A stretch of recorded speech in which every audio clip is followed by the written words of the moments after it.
Hello and good evening, everybody. Welcome to Champion Car Wash Field in beautiful Roseburg, Oregon, as tonight we get ready to bring you a Doc Stewart's baseball doubleheader in Area 4 League play.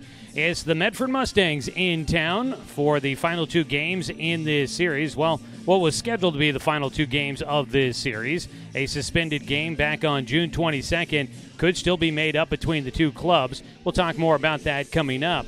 But for the Doc Stewarts, we're back into league play as we wrap up a stretch of 8 consecutive days of baseball. These will be games 9 and 10 during that stretch. It's been a busy time of year for the Doc Stewarts, and things are ramping up with things getting even more important. The Doc Stewarts looking to try and punch their ticket to the postseason, and to do so, they'll need to finish no worse than third in the Area 4 standings. And wouldn't you know it, that's right where the Doc Stewarts sit at the moment. We'll talk more about the postseason picture as we make our way through today's broadcast. But today's game is brought to you by Roseburg Disposal. You can let them make the run of the dump for you. Give them a call at 673-7122.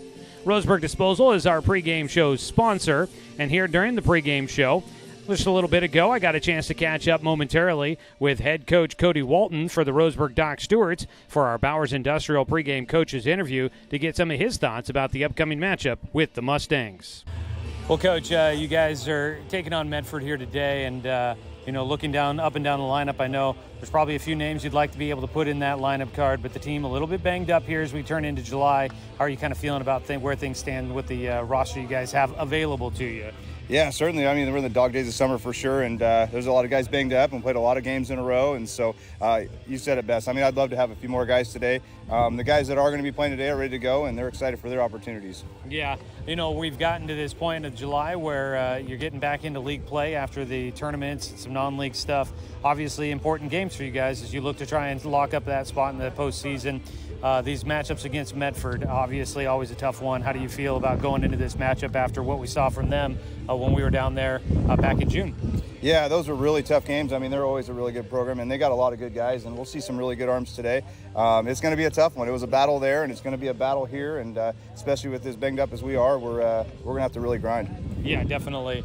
That said, the matchup against Central Oregon that you guys will be taking that trip next week, that's going to be a big one as well. And obviously don't want to look too far down and kind of think about where things might be, but those are big ones. Because right now trying to get guys healthy, a big priority, just so you know, hopefully you've got an opportunity in the future here next week when you play Central Oregon. Yeah, most certainly. We definitely have had that conversation. I'd love to say it's, every game, but it's important for those ones, and we know that, trying to get those guys to heal up. But, everyone does count right now, and we know that too. Yeah. You definitely don't want to let any get by, but obviously you kind of scheme it out. Where you guys are at, you kind of probably do a little bit of scheming there. Coach, really appreciate the time. Yeah, absolutely. Thanks, Joe. That was Coach Cody Walton just moments ago as we bring you the Bowers Industrial pregame coaches interview here on the Roseburg Disposal pregame show. We'll go ahead and step away for our first 2-minute break. When we come back, we'll have a player interview coming up for you. Today we are talking with Fletcher Coleman. We go on the bench to talk with the Docs here coming up in just a moment. Don't forget today's game is streaming live with video online at 541radio.com and on the 1490 The Score YouTube channel. Make sure to hit the subscribe button so you don't miss another bit of Doc Stewart's baseball action here this summer. You can get notified when we go live. Again, hit the subscribe button on the 1490 The Score YouTube channel. A 2-minute timeout on the Roseburg Disposal pregame show. Back with Fletcher Coleman as we go on the bench with the Docs here on 541radio.com and on the Score, 92.3 FM at 1490 AM. Social Security allows you the freedom to take stock of what's important and build lasting bonds. We share your goals. Trust Palm Wealth Management to consolidate your investments and generate income for those who need you most. Call Palm Wealth Management today.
Everest, K2, and now the Mountain by Mountain Mike's Pizza.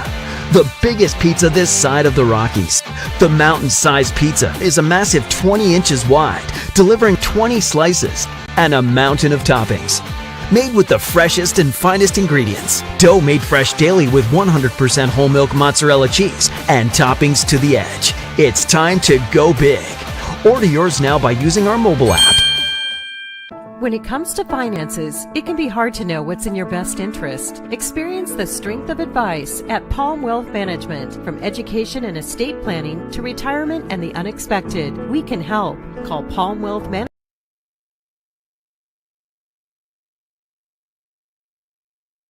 On the bench here this summer as we continue our player interviews with the Doc Stewarts, and joining us on the bench, it's Fletcher Coleman from Roseburg High School. Fletch, just wrapped up your junior season. It kind of feels weird. I don't know why, but it feels like you've been here for a while. But just wrapped up your junior year at Roseburg High School. You get ready for the off season going into senior year next year. But how'd you wrap up things junior season wise and feeling there at Roseburg High School this year? I feel like I had a pretty decent season, and I enjoyed it because time was it felt like it was flying by, Yeah. Yeah. It definitely goes by quick, doesn't it? Yeah. Yeah. I feel like I was pretty good at getting on base, and that was probably my strongest aspect. Yeah. Yeah, definitely. Led the team in walks. I think you're doing it again here this summer as well. Let's look at that. Let's dig into that a little bit. Your approach at the plate. What's kind of the mindset when you step into the box? I know you've been hitting in kind of a power hitting position, but you've been disciplined and you've been drawing a lot of walks. What are you thinking when you step into the box? Well,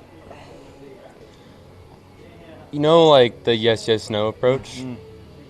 I used to think like that. Yeah. Now, I just don't think of anything so I can react quicker. Mm-hmm. Yes, no approach, I just implemented into my swing, basically. Okay. Yeah. All right.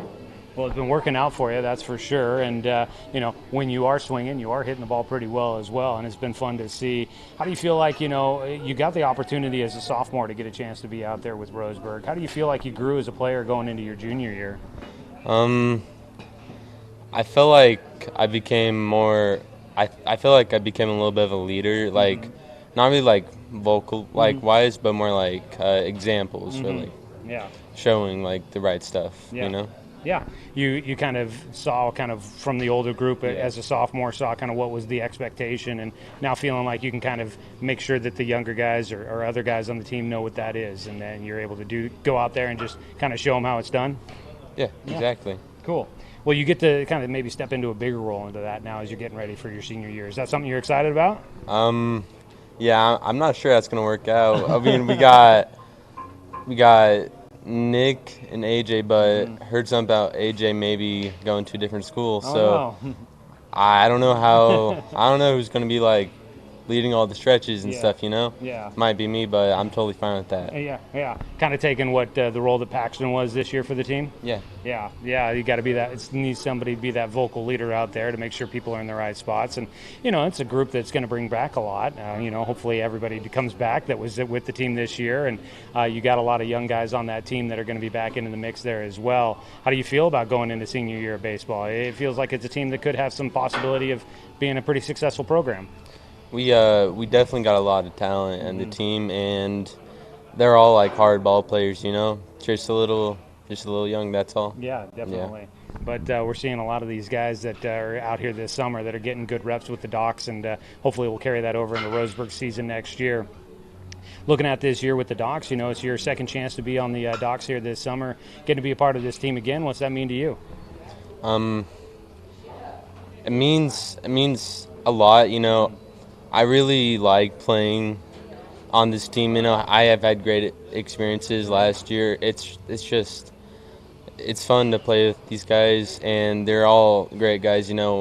Great conversations on and off the ball field. Yeah. What the summer is a little bit different. You get to just kind of focus on baseball, get to hang around with your friends and be at the ballpark on a regular basis rather than having to worry about school and all of that kind of stuff. How much fun is just summer baseball versus maybe the spring when it's a little bit more that's taking your attention? It's way less stressful. Yeah. I have to worry about school during spring season too, and you don't have to do that in summer ball. Yeah. You can just play and have fun. Yeah, just go out and have some fun. Are you a good student, though? I'd say I'm a little above average. Okay, yeah. Hey, you're not bringing down the team GPA probably, so that's good to hear. As you get here into this summer, what are maybe some areas of your game you were looking to try to see some strides and some improvement as you get these extra opportunities from after the spring season? The main one is definitely commanding the strike zone better. As a pitcher, I felt like I definitely walked too many guys, and I've been just working on that the best I can. Yeah. You obviously are a nice piece out there on the mound as a lefty, and you've looked good out there. But you're pretty plug and play out there. You've been in all the outfield spots here this summer, and obviously we like what you can do at the plate with the bat. Just being a versatile guy, how do you try to kind of plan going into a day where you may not know exactly where you're going to be out there, whether it's the mound or out in the outfield? Well, I think honestly, if you plan too much, a lot of stuff can actually go the wrong way. Yeah. So if it's just if it's a game day, don't know where I'm going, I'm just going to get prepared like I do every day. Yeah. Yeah, it's just the same warm-up and stuff. And then say they'll let me know I'm pitching, then I'll just do some pitching warm-ups. Yeah. It feels like maybe you're taking an approach where you don't try to overthink it and get too much in your head during a game. A lot of times we talk about the mental side of it, and you're just trying to, let the game come to you and not try to over-process everything. Yeah, no, it's a short-term memory game. You can't dwell on the past, and you got to move on to the next play. Yeah. Planning on doing, as you get ready for senior year, planning on doing any other sports, or you're just going to be focusing on baseball? Focusing on baseball. I don't know about fall ball, if I do any baseball, but definitely working out. Yeah, getting stronger. Yeah, I was going to ask if you had plans to maybe do any fall ball stuff, but there's obviously that opportunity if you look to take it and continue on after what you built here during the summer, and then you'll get ready for the spring season. What are, I guess we kind of talked a little bit about the expectations for Roseburg next year. Have you started to kind of think about what might be next after senior year of high school baseball? I would like to go to college baseball, and play some more baseball. Still have that in my life as much as I can, and then I still have a little bit of time. I'm starting to figure out more like what I'm interested in, but I still haven't gone down what I want to do. Yeah. That's it's definitely a long process and not one you have to jump on top of right now. Continue to figure it out and try out new things and see where your interests lie. Well, we definitely look forward to seeing kind of how the rest of this summer goes for you, and obviously look forward to your senior year there at Roseburg High School. But appreciate getting a chance to sit down and talk to you more, and it's definitely fun to see you grow as a person and as a ball player out there, Fletcher. I appreciate the time and best of luck. Thank you. All right, that's Fletcher Coleman joining us here on the bench. We'll continue on with our player interviews here this summer here on 541radio.com and on the Score, 92.3 FM and 1490 AM. Hey there, sports fans. Thanks for watching this local sporting event online at 541radio.com. Did you know there's more than one way to watch games online? You can watch games on your laptop or desktop computer, your tablet, or even your smartphone just by going to 541radio.com. But we also use YouTube to stream all of our video broadcasts, which means you could be watching this game on your big screen TV with a number of different streaming devices. You can stream our live YouTube broadcast through your PlayStation or Xbox gaming device, or through streaming devices like Google Chromecast, Apple TV, or Roku. There's plenty of ways to follow this live local sporting event. Plus, you can find past events archived on 1490 The Score's YouTube channel. Find us on YouTube and subscribe today to keep up with the latest in local sports coverage.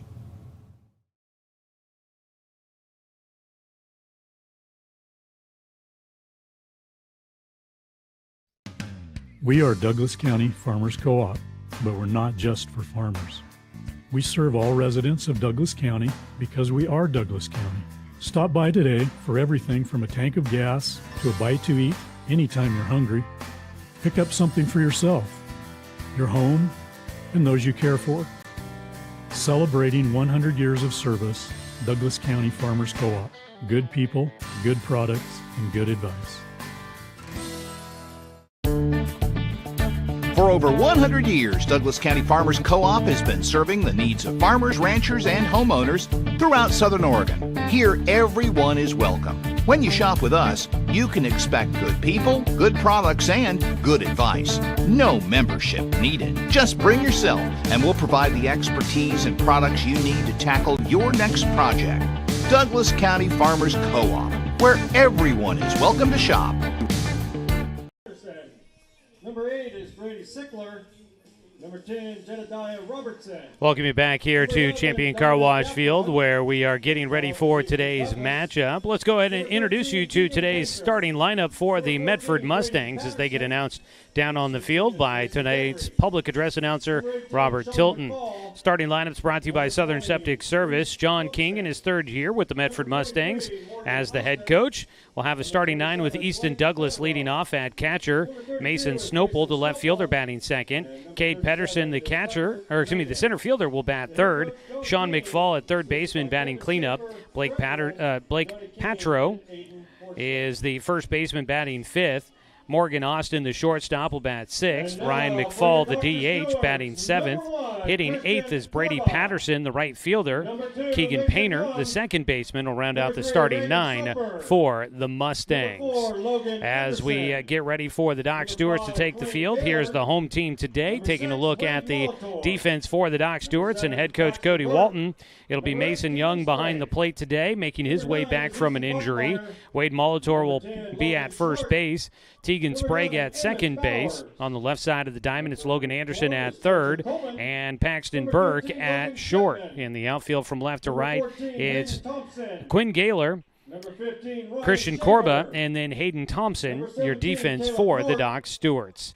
They'll look to support today's starting pitcher for the Docs. That'll be Danner Wirtz. That'll get the start this evening for the Doc Stewarts. Danner coming in, looking to get back into the win column for Danner this year. 18 1/3 innings, making his fifth start of the summer, his sixth appearance. He is currently 1-3 on the year with a 4.58 ERA with 6 strikeouts and 4 walks on the summer. We're getting ready for first pitch. We've got the national anthem coming up in just a moment. Those were your Southern Septic Service starting lineups as we get ready for the top of the first inning. From residential to commercial, Southern Septic Service has your behind covered. Get a free no-obligation estimate today for your septic, grease trap, and portable toilet needs. Visit SouthernSepticServiceInc.com. That'll do it for the Roseburg Disposal pregame show. Again, let them make the run of the dump for you. Give them a call at 673-7122. If you let Roseburg Disposal do it, and then you've got more time to hang out and watch Doc Stewart's baseball. We'll have the first pitch here as the national anthem is coming up. We'll have that for you just in a second. Here is tonight's national anthem.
Gentlemen, let's play ball.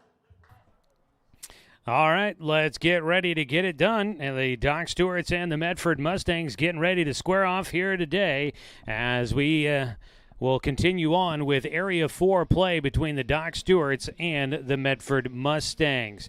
Taking a look at tonight's game time weather, we've got blue sky overhead. It is a beautiful afternoon here in the Umpqua Basin as we hit the 5 o'clock hour. We've got temperatures at 86 degrees out there as we get ready for today's first pitch. As we get ready to get things started, let's go ahead and pause 10 seconds for station identification. This is Doc Stewart's Baseball on the Score.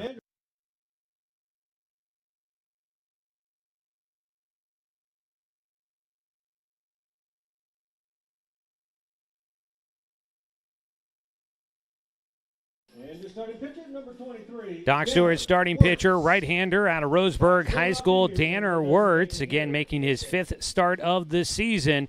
He did pitch against Medford in the first league game between these two teams back on June 22nd. He did end up taking the loss in that matchup.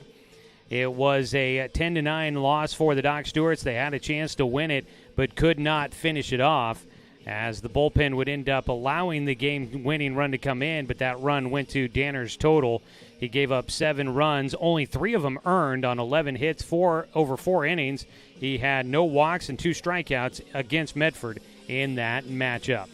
We'll see if he can find a way to get the Docs a victory here today. That would be big for Roseburg's chances of making it into the postseason.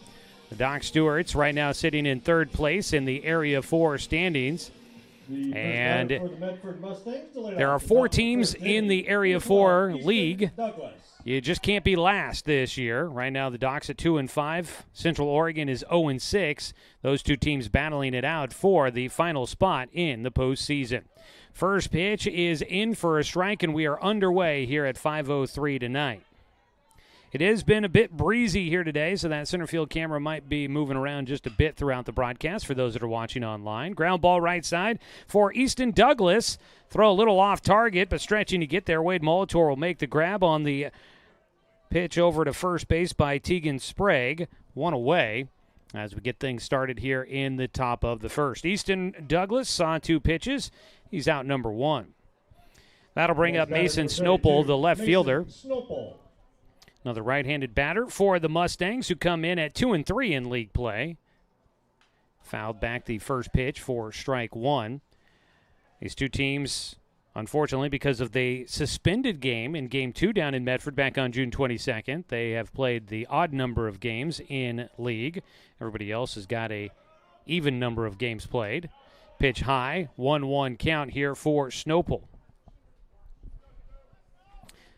Snopel in the first game against the Doc Stewarts in league play was 0 for 3 in that matchup against Danner. Pitch is low, 2-1 count. Here at Champion Car Wash Field in beautiful Roseburg, Oregon, as we bring you Doc Stewart's American Legion Baseball here tonight. Good crowd starting to filter in as we hit the 5 o'clock hour. Folks getting off of work, making their way to the ballpark. Strike across, 2-2 for Snopel. Nobody on base with 1 out, top of the first inning. Docs wrapping up a long stretch of baseball. Medford has had a couple of days off, but they were just on the road in Reno for a tournament. It's a ground ball towards short, charging in. It goes in and out of the glove for Burke. Throw to first, in time. At first base, they will get the out. Bang, bang play at the bag at first. But a nice job recovering to get back to the baseball for Paxton Burke and get the ball across to Wade Molitor at first base.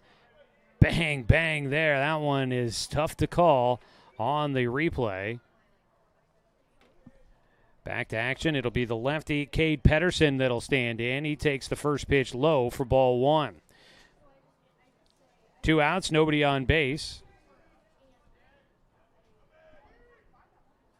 Pedersen fouls off the pitch, 1-1 count. Cade Pedersen was 3 for 4 in the first matchup against the Docs. He hits one off the plate, fouled back behind home for strike 2. Pedersen is big lefty for Medford. He'll be a senior next year. Fouls off the 2-strike pitch. and has himself still that 1-2 count against Danner Wirtz, who's looking to try and see if he can get through this first inning quickly. The 1-2 is fouled off the front foot for Pedersen. He crumples to the ground. We'll shake that one off, and they'll give him a moment to walk around. Our crew here today, Austin Stone out on the bases for us and calling the balls and strikes behind home. I believe that's Dan Bachmeyer back there. And I've received confirmation here in the booth that that is. There's a swing and a miss, and tagged out for the final out. That will wrap things up for Medford here in the first. A strikeout by Danner Wirtz to capitalize things here in the first inning. 1-2-3 for Medford. We'll go to the bottom of the first. We'll get you the Doc Stewart starting lineup, brought to you by Southern Septic Service. When we come back on 541radio.com and on the score, 92.3 FM and 1490 AM. Over and right.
Back here at Champion Car Wash Field as the Doc Stewarts get ready to come up to bat for the first time here tonight. Taking a look at the Southern Septic Service starting lineup for the Doc Stewarts. Paxton Burke will lead things off, starting at shortstop. Logan Anderson, the third baseman, batting second. Center fielder Christian Corba hitting third. Danner Wirtz, the pitcher, will bat in the cleanup spot. Tegan Sprague at second base, batting fifth. Hayden Thompson in right field will bat sixth. The seven-hitter is the first baseman, Wade Molitor. The catcher, Mason Young, will bat eighth. And rounding out the starting nine will be the left fielder, Quinn Gaylor. First inning, number 7, Paxton Burke. Go to the bottom of the first. It is a scoreless ball game. On the mound for Medford is Freeman Roundtree. Roundtree, the right-hander, out of Ashland High School. Swing and a miss by Burke, and we are underway here in the bottom of the first. Strike one for Paxton. The switch hitter batting lefty against the righty. Gets popped up on the handle. That ball just into the outfield. The second baseman is Keegan Painter. He will call for it for the first out. Let's take a look at the defense for Medford as Logan Anderson steps to the plate. Easton Douglas behind the dish. Blake Petro out at first.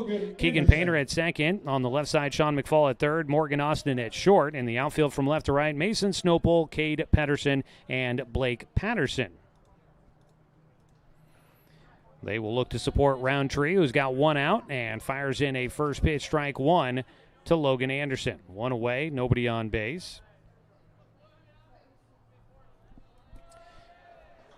Roundtree was at Lassen Community College this last year as the ball fouled into the netting behind home by Anderson, strike two. At Lassen, he played in 8 games, started 1, had a 1-0 win-loss record, 15 and a third innings with an 8.22 ERA. The 0-2 to Anderson is fouled off. It'll stay an 0-2 count. Docs didn't face Roundtree, let's see, in that game. I can't remember if maybe he was pitching in the second game of that doubleheader that did not get completed and made it to the third inning before the lights went out. Anderson will pop one up right side. It will get out of play. Stays an 0-2 count as he fights that one off. Now it was Petro that was on the mound in that second one. Let's see. The first game of the season was a non-league 10-2 victory for Medford. As the ball comes inside and will hit Logan Anderson. A one-out hit by pitch. Doc Stewart's get a man on base here in the first inning. trying to notch their first win against Medford this season.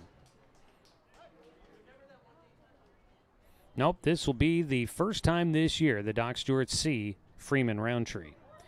Roundtree hits Logan Anderson. Christian Corbo will come up to bat. Corba heading into his sophomore season at Roseburg High. Swings away at the first pitch for strike one. Corba so far this season batting .375 over the summer for the Doc Stewarts.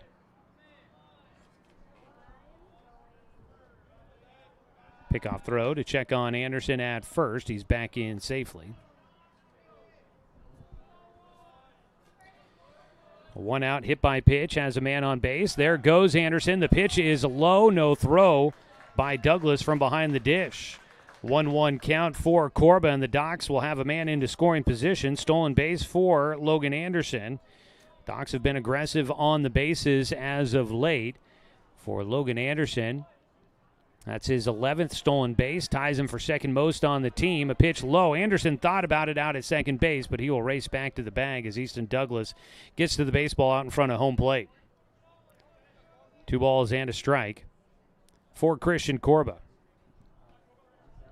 Anderson got on with the hit by pitch, trying to make his way around the bases. He's in scoring position. Corba on the year, 19 RBI. That's second most on the team, tied with Danner Wirtz. Only trailing Logan Anderson, who has 23. But Anderson out at second base right now. Time called for Corba.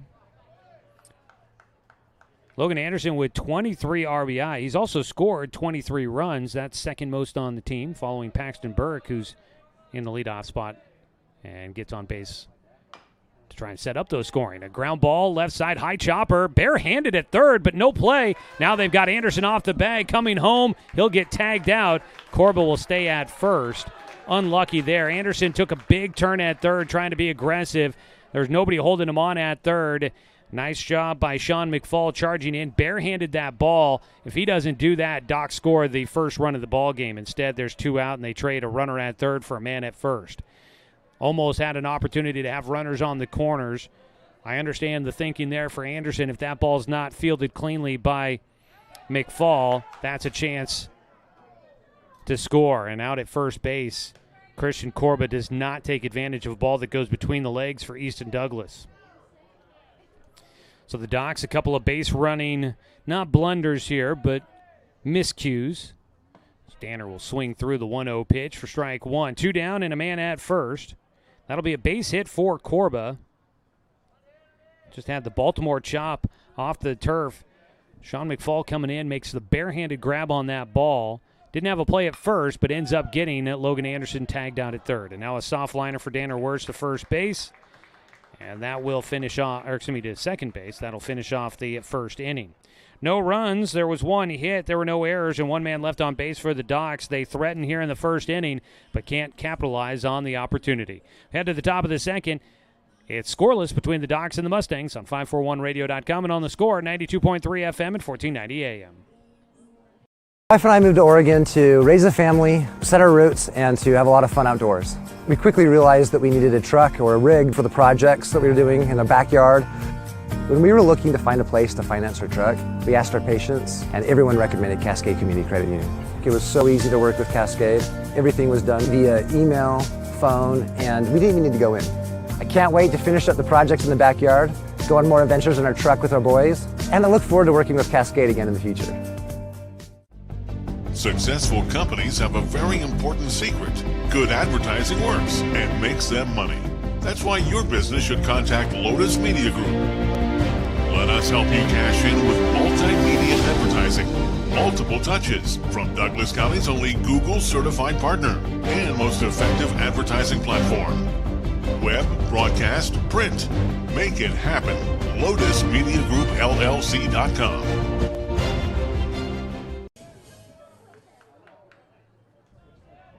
First batter for the Mustangs to lead off the top of the second, Sean McFall. Top of the second inning here at Champion Car Wash Field. Scoreless ball game. Sean McFall will take low and outside for ball 1. Danner Wirtz on the mound.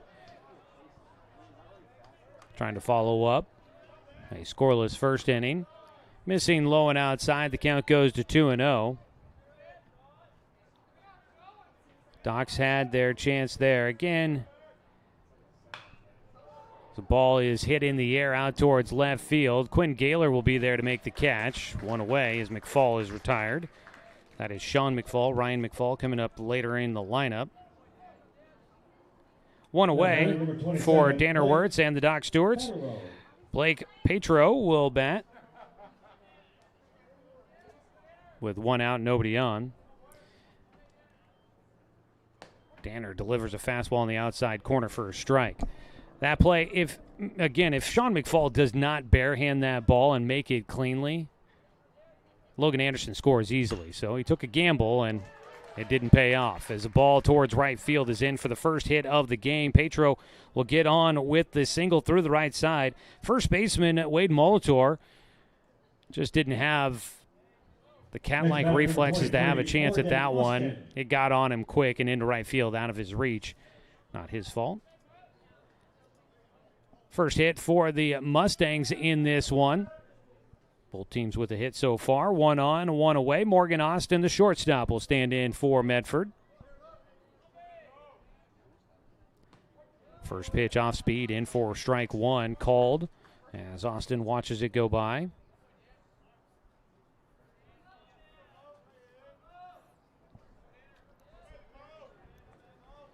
Danner will deliver. That ball fouled away, poking it over the right side, out of play. Looked like it might have been a little bit of spin on that ball. Might have been a curveball hitting the outside corner, and Austin just doing what he could to try and get some wood, or I guess metal, some barrel on that one. Poked it out over the right side. The 0-2 pitch. He does poke it again. It goes towards short. Burke flips to Sprague. Relay to first. Not in time. They'll get 1 out of 2, and there's still just 2 outs here in the second inning. Close one at first base once again. We've seen one go Roseburg's direction, and now one that goes Medford's direction on the relay to first base on a double play attempt. Man at first with 2 down. Up to bat will be Ryan McFall. Petro out at second base. Morgan Austin on with the fielder's choice. 1-0 count to start the at-bat for Ryan McFall, the DH in the battle. Pickoff throw to first base. Back in safely will go Austin. Here's our look. Slowed down. Hoo-hoo-hoo. Bang, bang there at first base. Low and outside, 2-0 count as McFall looked like he was squared around there.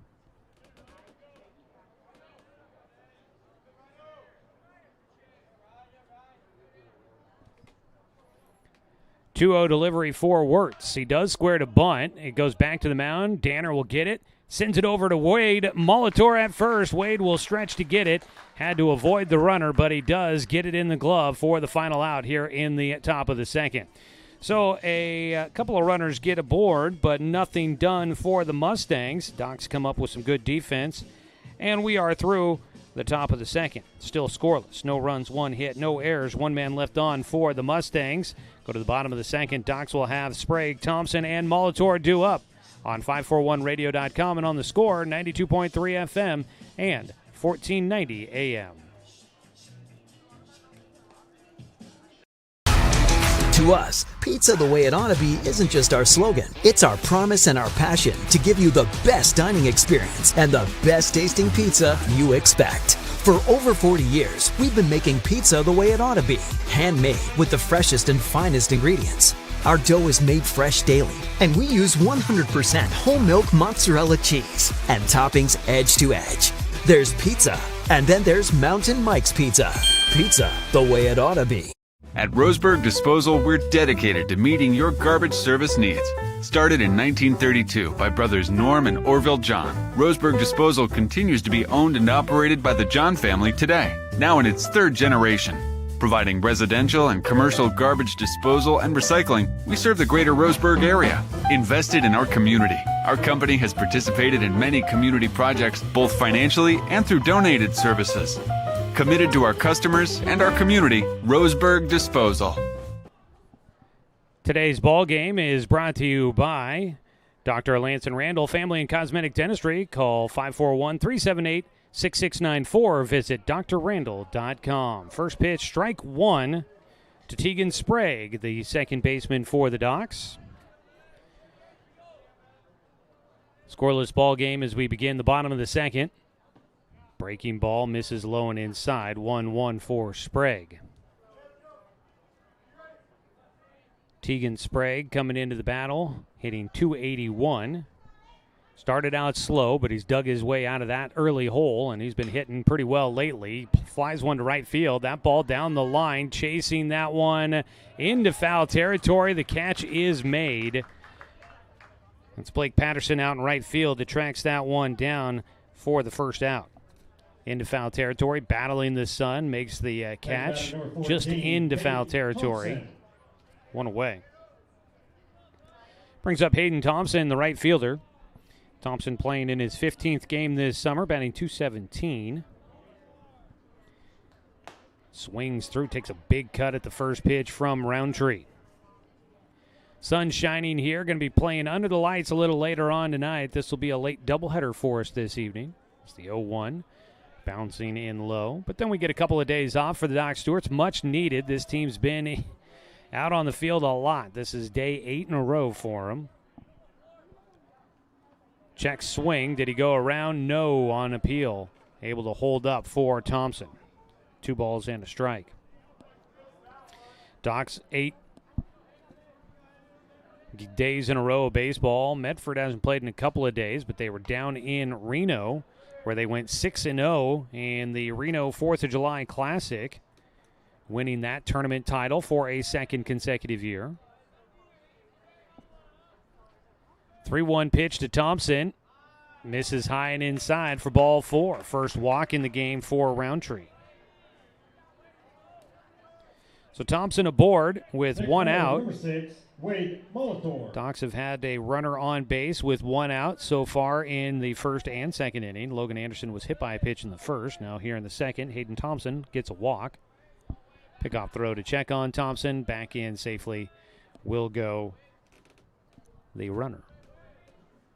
Wade Molitor, the first baseman. Lefty batter. Takes a strike. The youngster that'll be a soon freshman at Roseburg High School. Wade has not had a lot of at-bats so far this summer. 8 plate appearances, 5 at-bats. Is another pickoff throw to first, not in time. Wade has a couple of walks. He's also been hit by a pitch.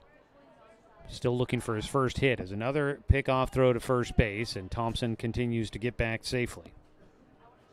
Freeman Roundtree, the recent college freshman, taking on what's soon to be a high school freshman. Swing and a miss by Wade for strike 2.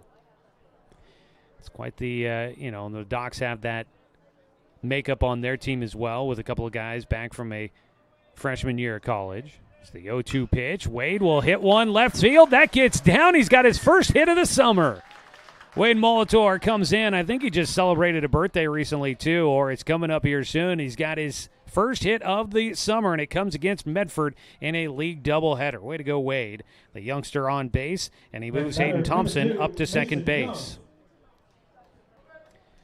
Second hit in the game for the Docs. With 2 runners on, Mason Young will bat. Mason got dinged up in the tournament up in Corvallis, missed the final game of the tournament there, and then did not play Monday and Tuesday in the series against the Wasilla Road Warriors out of Alaska as he tried to heal up. Catcher position has been thin, with Amos Bowers also dealing with an injury, but good to see Mason back in action here today, back behind the plate as he takes low and outside for ball 1.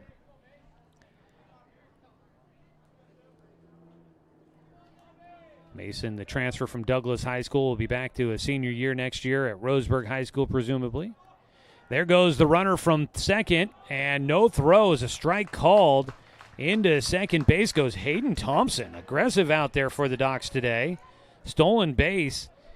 Thompson goes to third. It's a 1-1 count at the dish for Mason Young. Runners at first and second.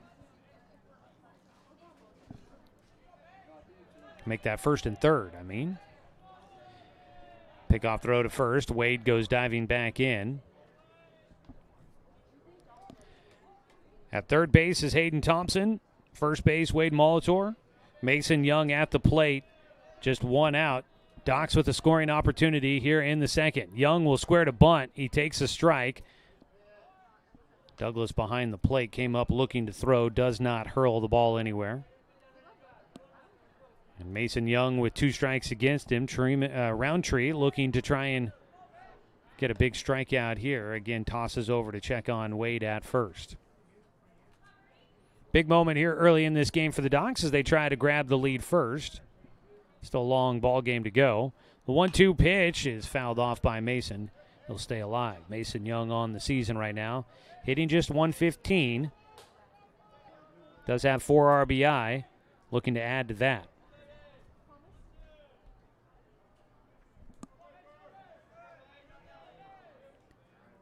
Roundtree's 1-2, high and inside, runner goes, throw down to second base, gets by and into center field. The run will score. Wade was in safely to second. The ball now gets by the center fielder, backing it up. They're going to wave Molitor all the way around, and he will head to the plate, standing up. Doc Stewart's grab a 2-0 lead.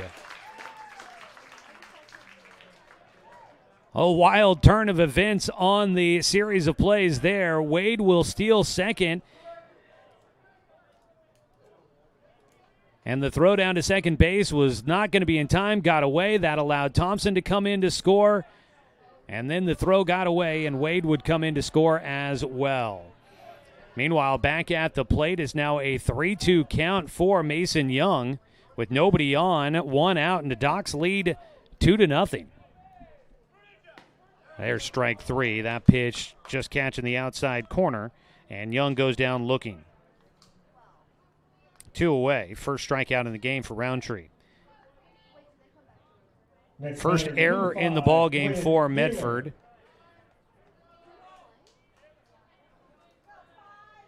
Actually, 2 errors on that play.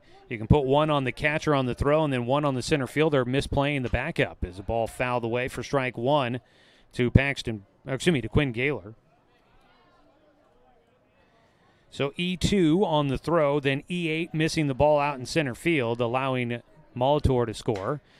Ball chopped up over the mound. Gaylor's got to get down the line quick. The throw to first is low and not in time.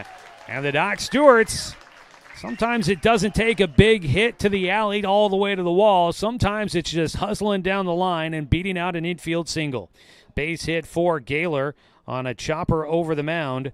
Nice job charging in. Morgan Austin made a great job to make that play quickly, just not in time in the low throw to first. Gaylor able to beat it out. Docs with a man at first, 2 down. Now Paxton Burke will be up to bat for a second time in the ball game. Flew out to the second baseman his first time up. He takes ball 1.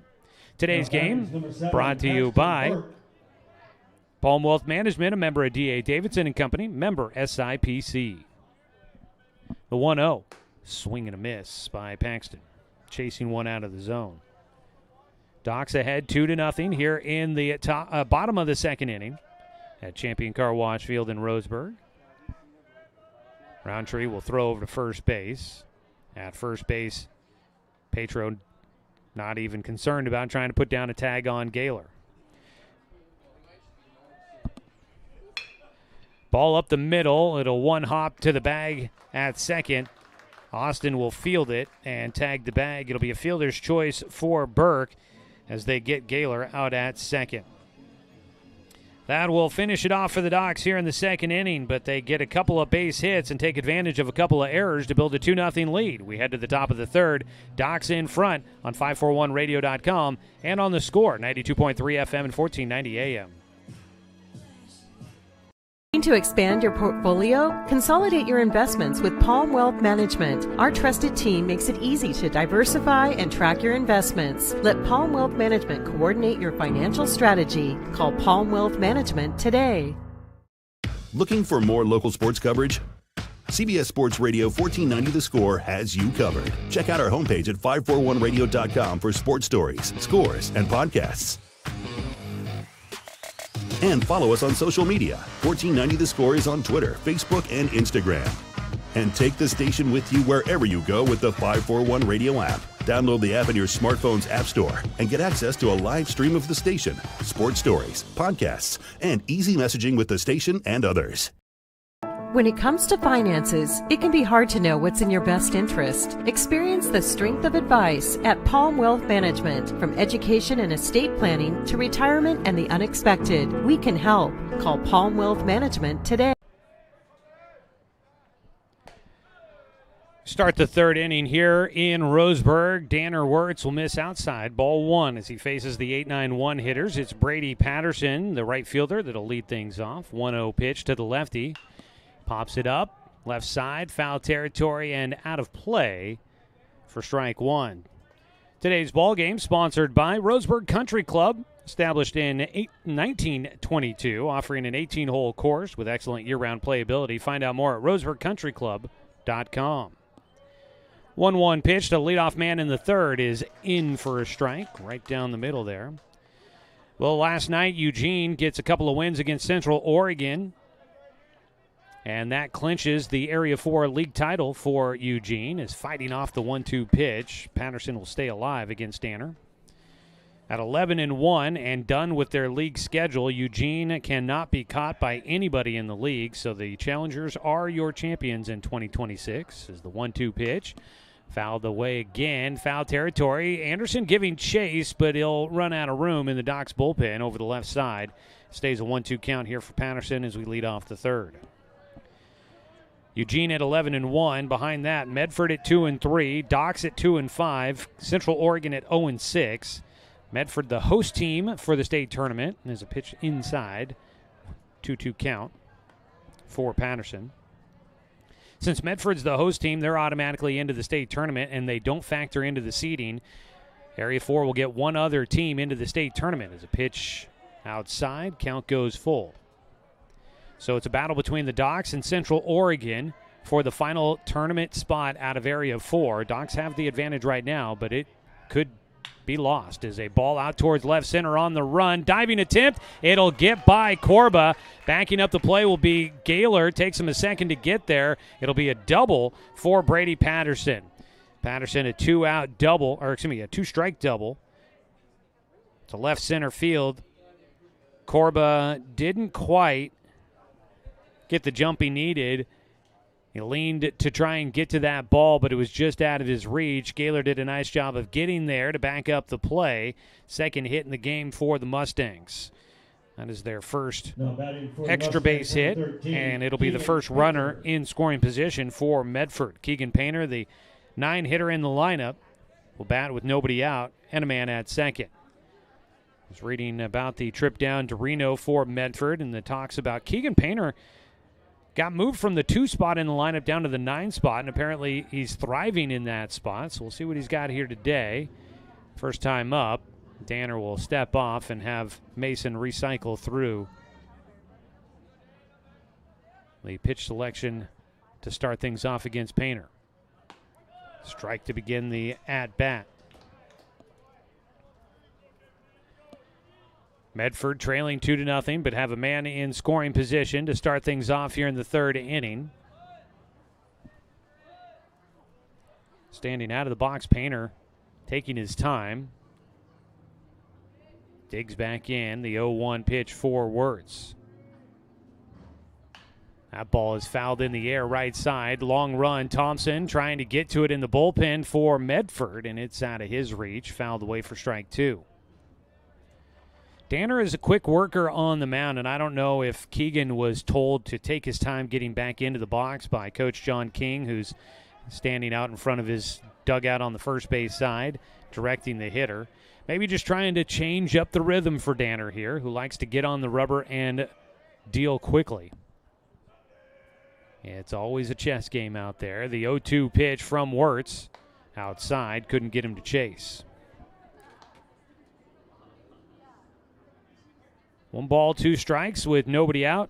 Out at second base after the leadoff double, Brady Patterson.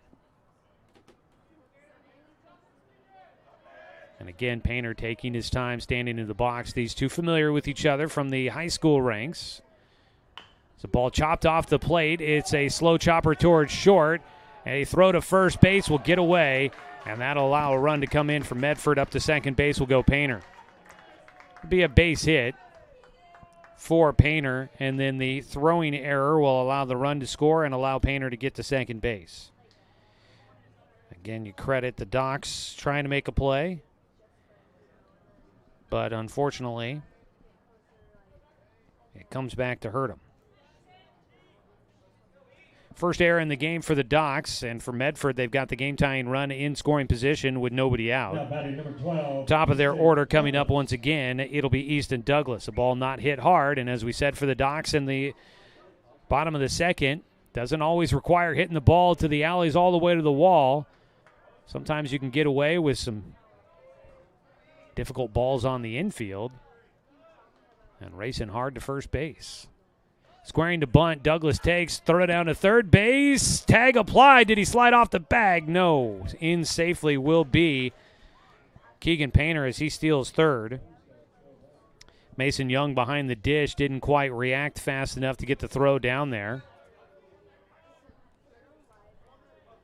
Still, he got it out of the glove and tried to get it to third base, and it was just a bit slow. Painter almost slid over the bag. Logan Anderson there applying the tag, keeping it on. A 1-0 pitch called a strike on the outside corner to the lefty Easton Douglas. Douglas grounded out to second base his first time up. Docs lead at 2-1, but the Mustangs have gotten one back here in this third inning, cutting the deficit in half, and they've got the game-tying runner at third. A pitch outside, 2 balls and a strike for Douglas. Infield corners are playing in. Douglas will pop that one up. It's foul and out of play, back behind home. 2 balls, 2 strikes.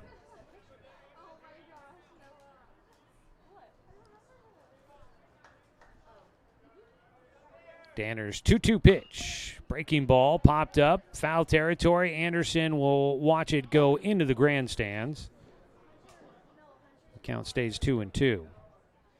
Medford, the host team for the state tournament, so they will get to be in the state tournament as the host team. They get that automatic bid. They're also hosting the Northwest Regional, so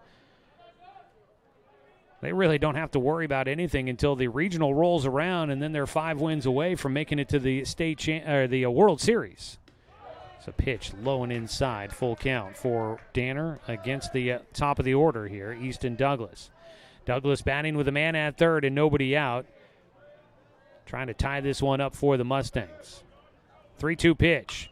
That ball is in the air out towards center field, but it's not going to be very deep. In fact, coming back in on the infield will be Paxton Burke. The shortstop makes the catch. They'll retire Douglas. 1 down. And that is the second time that Douglas 32, Mason Snowball, has been put out in this ball game.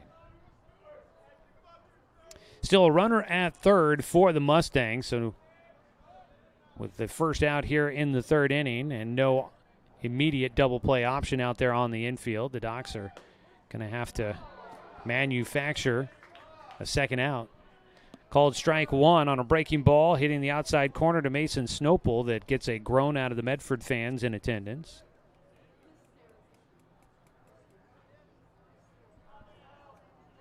Snopel will dig back in. He grounded out to short his first time up.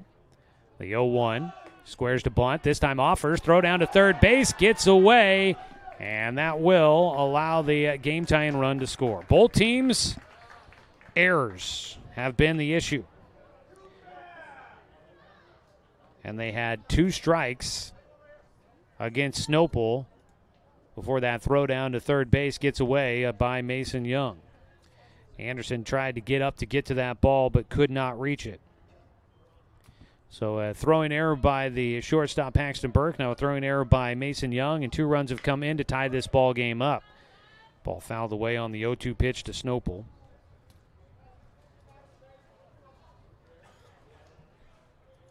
So both teams with a couple of errors in this one so far. And neither pitcher has given up an earned run.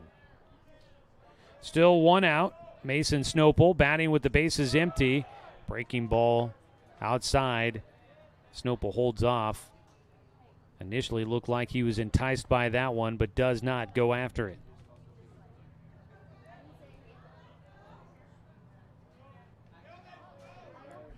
Danner Wirtz on the mound. The big righty kicks and delivers, gets a ball fouled away. He has had a battle against these hitters. Medford has been difficult to get out. Batters fouling off a lot of pitches here in this third inning. Second time through the order for the Mustangs. Ground ball left side will get deep into the shortstop position. Sliding to get there. It's Paxton Burke. Snopel will reach on a single. Burke did a nice job of getting to that ball, but that deep into the outfield for the shortstop. Shallow left field's not a spot you're going to see him making out from too often. A one-out single for Snopel. With one down, Cade Pedersen will bat. Takes inside for ball one. Pedersen struck out swinging back in the first inning.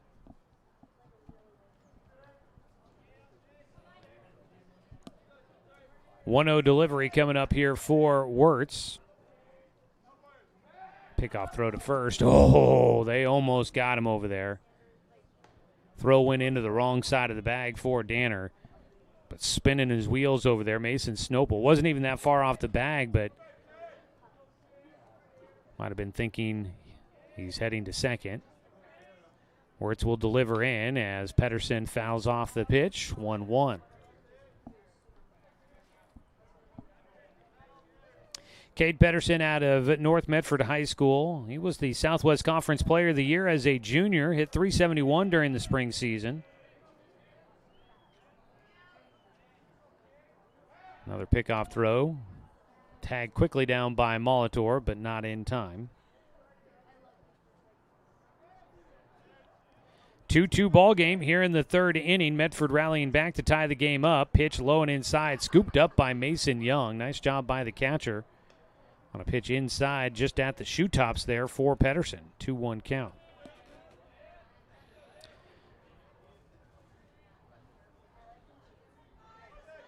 Cade Pedersen batting in the 3 spot in the lineup.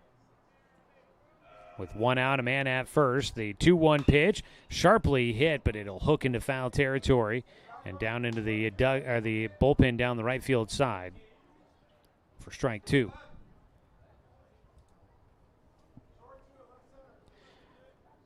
The Docs and Mustangs played just one of their 2 games in the league doubleheader that they had down on June 22nd in Medford.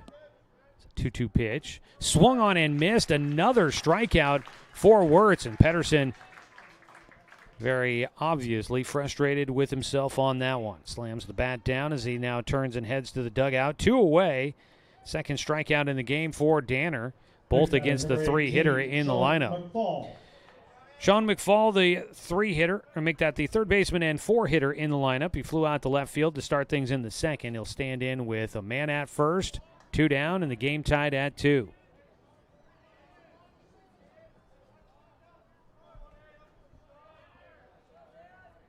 Danner's first pitch, fly ball right side, out in right field, battling the sun, and seems to have a read on it. At first wasn't so sure, but Hayden Thompson stays with it. And he makes the catch to retire the side. Medford will get 2 unearned runs here in the third to tie this one up.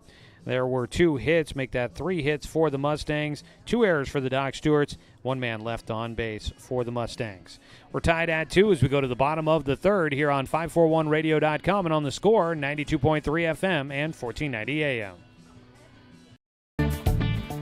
For over 100 years, Douglas County Farmers Co-op has been serving the needs of farmers, ranchers, and homeowners throughout Southern Oregon. Here, everyone is welcome.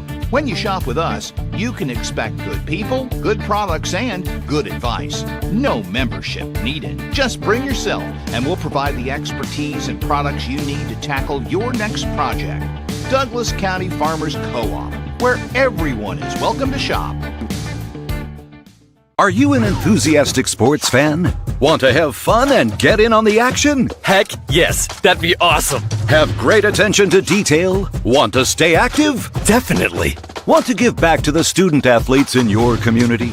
Obviously, yes! Then you'd make an excellent high school sports official. We need more officials in Oregon, because with no high school officials, there are no high school sports. Sign up today at highschoolofficials.com. Bottom of the third inning, tie ball game here between the Docs and Medford. This game brought to you by Gibbs RV Superstore. You got to get to Gibbs, where RV means real value.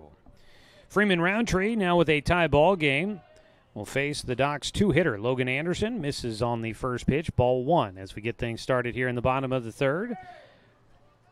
2 runs on 4 hits and 2 errors for Medford. 2 runs on 3 hits and 2 errors for Roseburg. A strike on the inside corner. Anderson, a 1-1 count.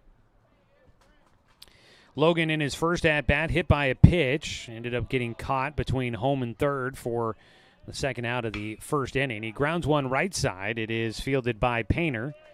Keegan Painter will retire Logan Anderson at first base. Painter out of South Medford High School, graduating this year. First team All-Southwest Conference honors. Fields that routine ground ball cleanly. 1 away. Christian Corba. He's 1 for 1 in the game. First pitch swinging for him. It's a routine grounder towards short. Up with it, Morgan Austin across the diamond. 1 pitch for the out for Roundtree. There's 2 away. Corba had the infield single in the first inning as he continues to swing a pretty hot stick throughout this season. Corba was batting .375 coming into today, but grounds out there. 2 down, nobody on. Danner will take the first pitch for a strike. Breaking ball dropping on the inside corner. 2 down with nobody on base for the Doc Stewarts. The 0-1 pitch. Another breaking ball for a strike. Danner in his first at-bat, soft liner to second base for the final out of the first inning. The 0-2 pitch is high from Freeman Roundtree. 1 ball, 2 strikes. So the place is filling up here at Champion Car Wash Field. The 1-2, high and inside again on the fastball from Roundtree. 2 balls, 2 strikes with 2 down and nobody on. 2-2 pitch. Danner watches a breaking ball go by for strike 3, and that will do it for a quick half inning here for Freeman Roundtree. Gets a strikeout looking. That's his second punch out in the ball game, and the Doc Stewarts go down in order as Medford rallies back to tie it up here in the third, and then they get a quick 1-2-3 inning to finish it off. So our score is tied at 2 as we head to the fourth inning. The Doc Stewarts and the Medford Mustangs square off in an Area 4 doubleheader. Go and keep it right here as the Doc Stewarts look to try and keep this game scored. It'll be Blake Patro to lead things off for Medford. And let's go ahead and take a 1-minute timeout here on 541radio.com and on the score, 92.3 FM and 1490 AM. Roseburg Disposal, we're dedicated to meeting your garbage service needs. Started in 1932 by brothers Norm and Orville John, Roseburg Disposal continues to be owned and operated by the John family today, now in its 3rd generation. Providing residential and commercial garbage disposal and recycling, we serve the greater Roseburg area. Invested in our community, our company has participated in many community projects, both financially and through donated services. Committed to our customers and our community, Roseburg Disposal. Everest, K2, and now the Mountain by Mountain Mike's Pizza. The biggest pizza this side of the Rockies.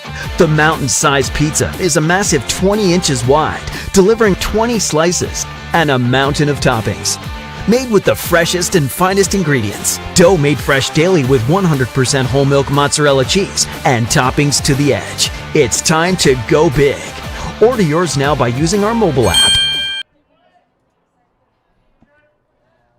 Top of the fourth inning underway here. Blake Patro will bat, the first baseman, a 3-0 count, and he gets hit by the pitch.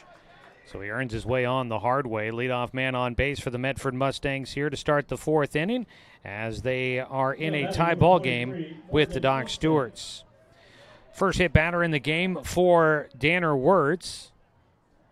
1 on, nobody out. Morgan Austin, the shortstop, will come up to bat for the Mustangs. Tie ball game at 2-2 here at Champion Car Wash Field. Game 1 of a twin bill.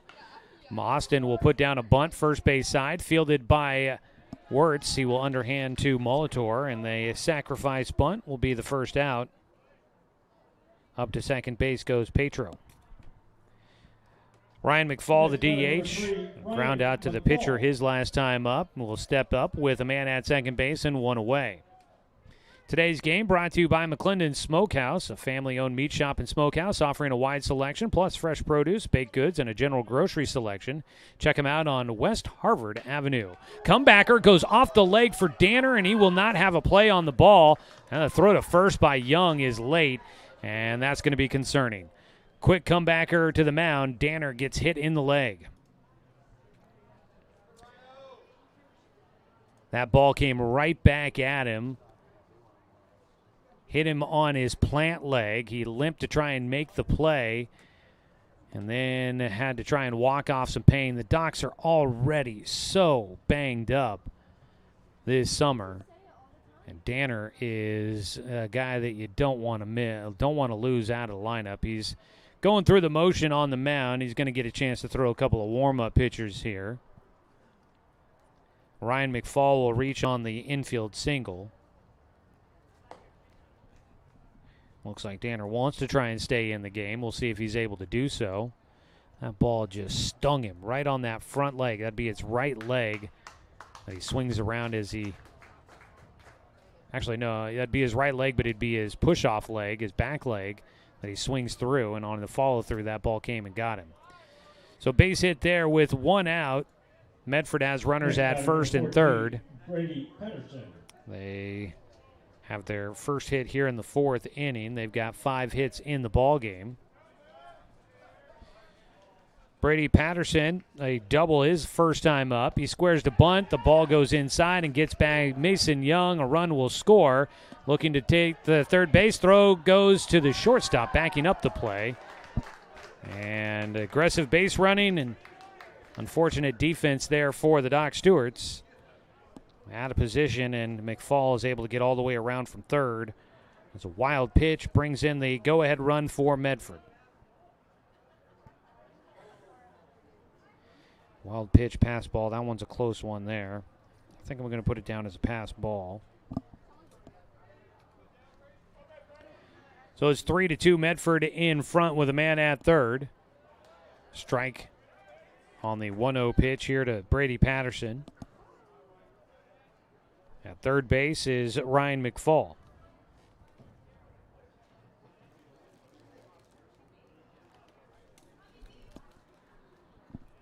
One pitch with one out.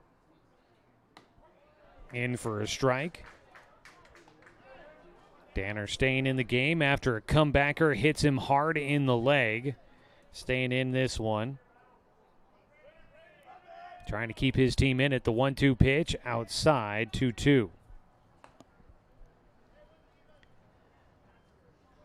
Docs took a 2-0 lead in the second inning, but Medford rallied back with 2 in the top of the third. The Mustangs putting some pressure on the Docs, and they've had a couple of misplays here. As a ball fouled off the front foot for Patterson.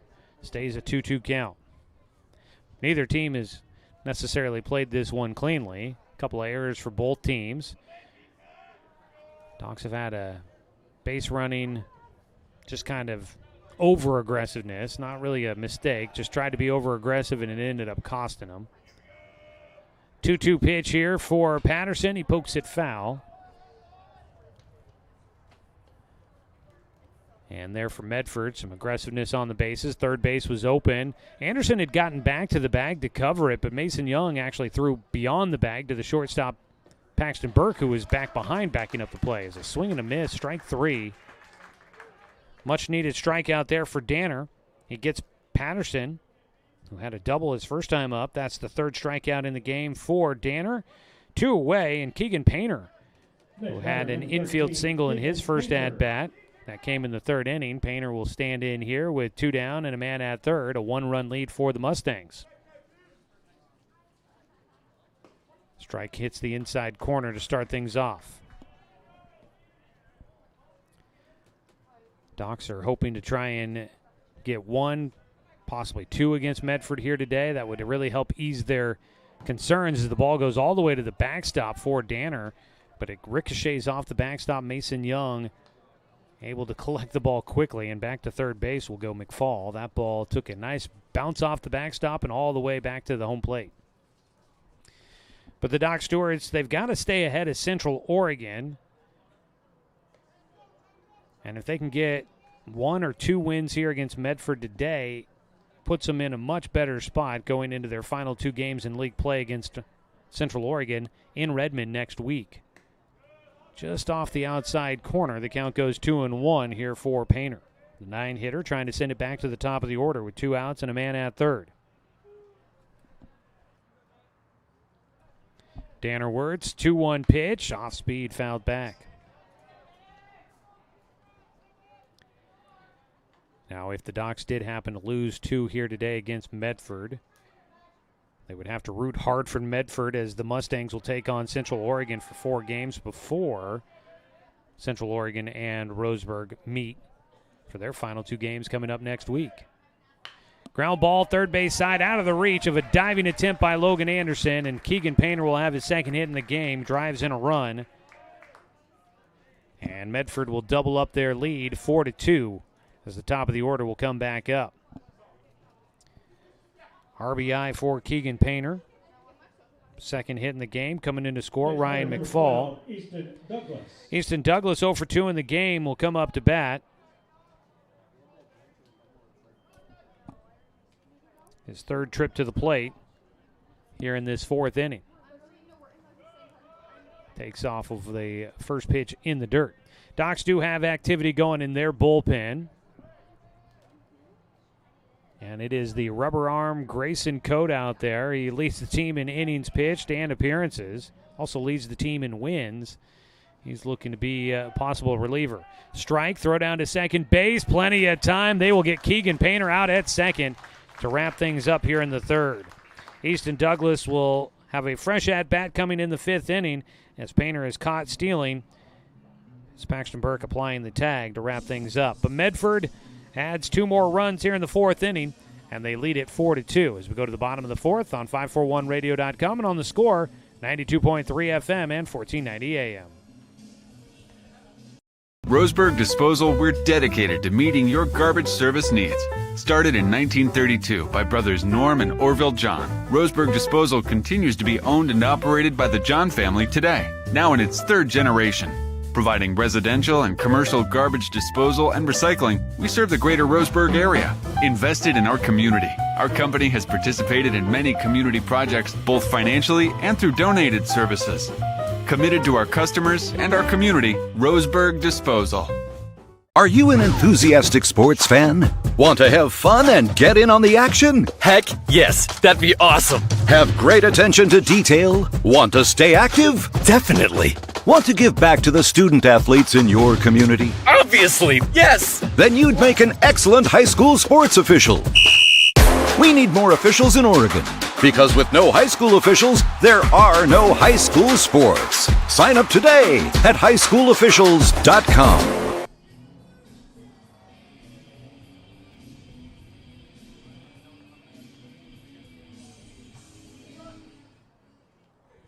First batter for the Doc Stewarts to lead off the bottom of the 4th inning, second baseman Keegan Sprague. Bottom of the 4th inning here at Champion Car Wash Field. Docs now looking to overcome a 2-run deficit after taking an early 2-0 lead. Medford has scored a pair of runs in each of the last 2 innings. Docs come up in the bottom of the 4th with Tegan Sprague leading things off. First pitch swinging away, a high chopper towards 3rd. A lot of time over at third base. Sean McFall is able to rifle across the diamond to get the first out. Sprague will ground out, 1 away for the Docs. Hayden Thompson will come up to bat, drew a walk and scored a run in the 2nd. Batting number 14, Hayden Thompson. Hayden Thompson starting in right field, second at bat of the game. Roundtree will miss low and outside, ball 1 to Thompson. Thompson has the only walk in the ball game. Takes low again, a 2-0 count. Roundtree has 1 walk, 2 strikeouts, 1 hit batter. Tanner Wirtz, no walks, 3 strikeouts, and 1 hit batter. 2-0. Ground ball left side. It will get in for a base hit. Hayden Thompson, a 1-out single through the left side. Nice job squeezing that one through. And he is on base for a second time in the game for Hayden Thompson. He'll pick up his 6th hit of the season. 5 of those 6 have been singles. Nice job there. Came in batting .217. It's 1 for 1 in this ball game. Wade Molitor will bat. Wade had a base hit in his first at-bat. He takes a strike. That was the first hit of the season for Molitor. The 0-1 pitch from Roundtree. Wade will ground one left side. It goes off the glove for Austin and trickles into left field. Base hit. Wade is 2 for 2 in this game. The youngster coming through. He's gone opposite field with both of his ABs, but he's poked them both in for a hit. And coming into today's action, no hits on the season. He's got 2 in this game already. Next batter. Docs with a little bit of momentum brewing here. Bottom of the order trying to come through. Back-to-back base hits with 1 out. Mason Young, a strikeout victim, his first time up. He digs in here with runners at first and second and 1 away.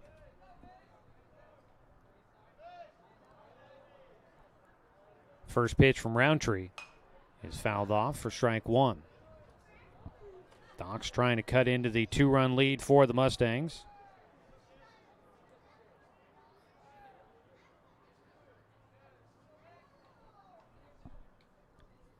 The 0-1 to Young. In for a strike on the breaking ball. Throw, I think, got away from the pitcher. Backing up the play, the second baseman, Painter.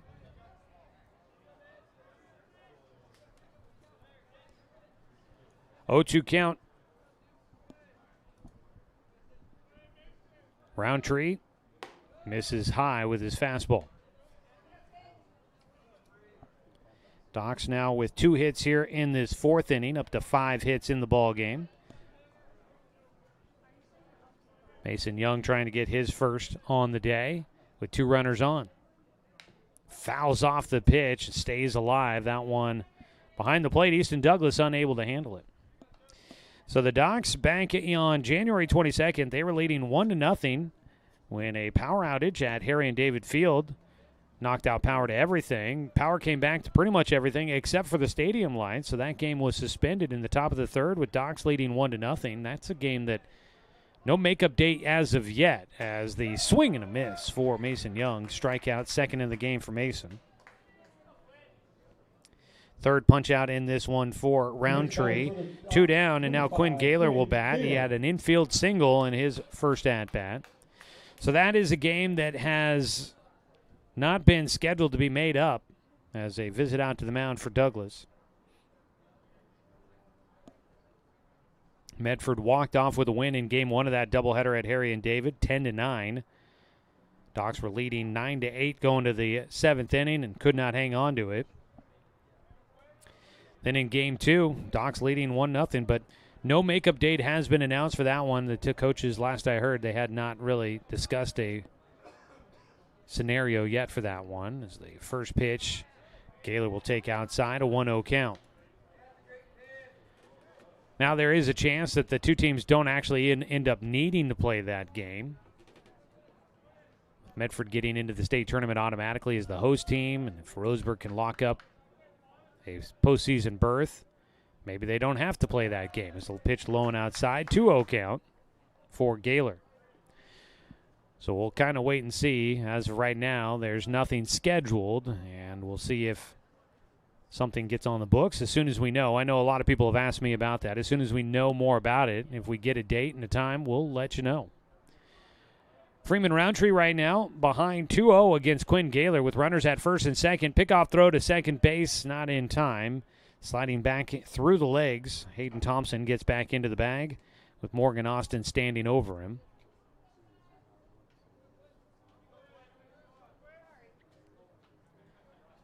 A 2-0 delivery for Roundtree with 2 down and 2 on here in the bottom of the 4th. High and away, a 3-0 count to the 9-hitter. Quinn Gaylor hitting .292 coming into today's game. He went 3 for 3 in the 2 games played against Wasilla. He's got a 3-0 count. He is 1 for 1 so far today. Roundtree will miss for ball 4. The bases are loaded with the top of the order coming up. A chance here for the Doc Stewarts with 2 outs. 4-pitch walk to the 9-hitter. Gaylor gets on. Up to third base goes Hayden Thompson. Wade Molitor at second. And it'll be Paxton Burke up to bat for a 3rd time in the ballgame. Burke 0 for 2. A fielder's choice his last time up. Looking for his first hit in the game. This would be a big time to get it. Takes low on the first pitch from Roundtree. And that's going to prompt a visit out to the mound for pitching coach Brett Wolf, who's going to call in the entire infield. A longtime coach in Southern Oregon will head out there to talk to his boys and get everybody on the same page. With the break in the action here, let's go ahead and pause 10 seconds for station identification. This is Doc Stewart's Baseball here on The Score.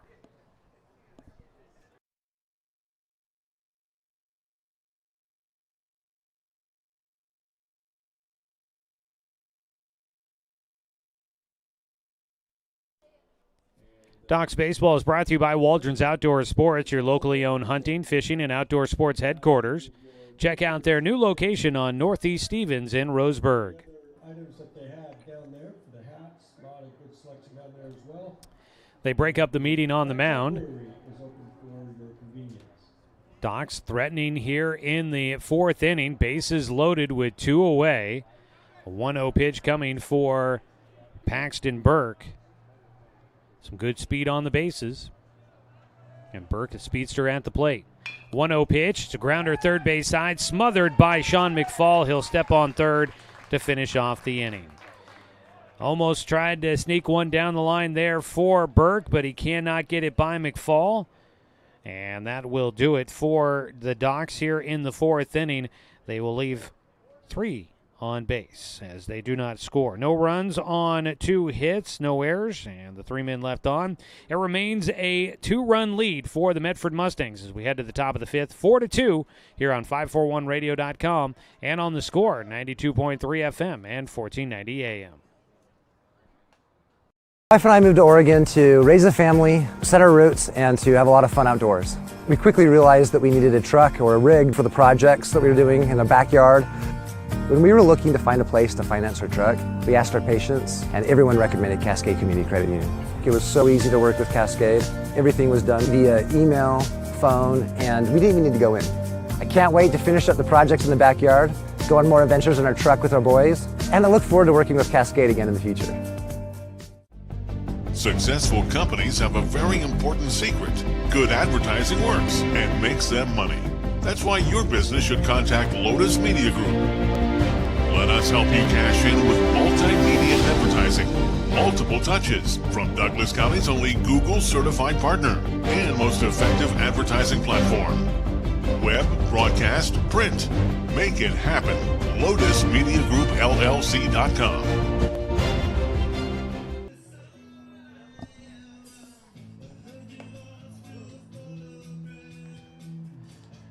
New pitcher on the mound for the Doc Stewarts. It'll be Grayson Coate to take over. Danner Wirtz will move to first base, and Wade Molitor will exit the game here in the 5th inning. So Wade will go 2 for 2 in his 2 at-bats, but they bring in Coate in his spot, and he takes over on the mound. Grayson on the bump this season, 20 and 2/3 innings, most on the team coming in before the game. Making his 11th appearance. He has not started any games. He's got a 4-0 record. He has benefited from a couple of comeback victories for the Docs. His first pitch to Easton Douglas hits the outside corner for strike 1. Grayson has a 4.58 ERA, 6 strikeouts, 4 walks. He does have 1 save on the year as well. I think I had that wrong line there. Sorry. It's a pitch outside. He's got a 3.7 ERA. There we go. I was reading the wrong line. 3.7. He's got 11 strikeouts, 9 walks. He does have the 1 save on the season. 1-1 delivery for Easton Douglas. He fouls the pitch back for strike 2. Douglas was at the plate when Keegan Painter was caught stealing to end things in the 4th inning, so he gets a fresh at-bat and will face a different arm. So the Mustangs will go through their lineup for a 3rd time in the ball game, leading 4-2. Get to the final line for Danner, who's now at first base defensively. That pitch outside, 2-2 for Douglas.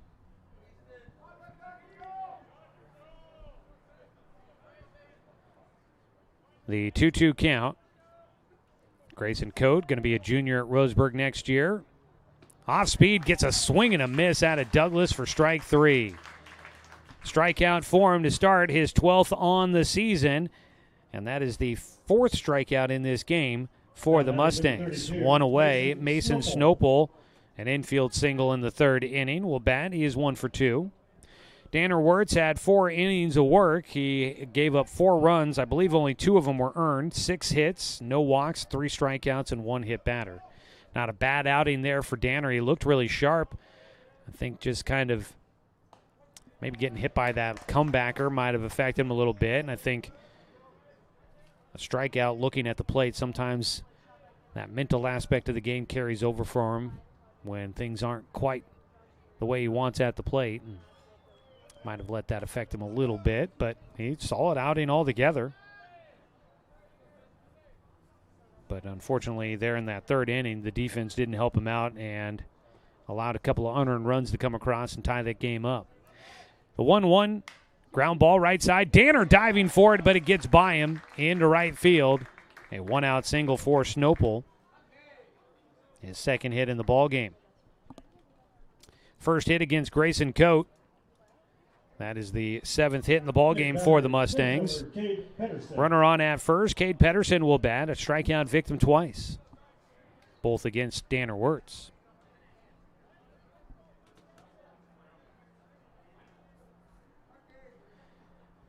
Grayson will look for a ground ball, see if Burke and Sprague up the middle can turn 2 for him. Pedersen will take the first pitch for a strike.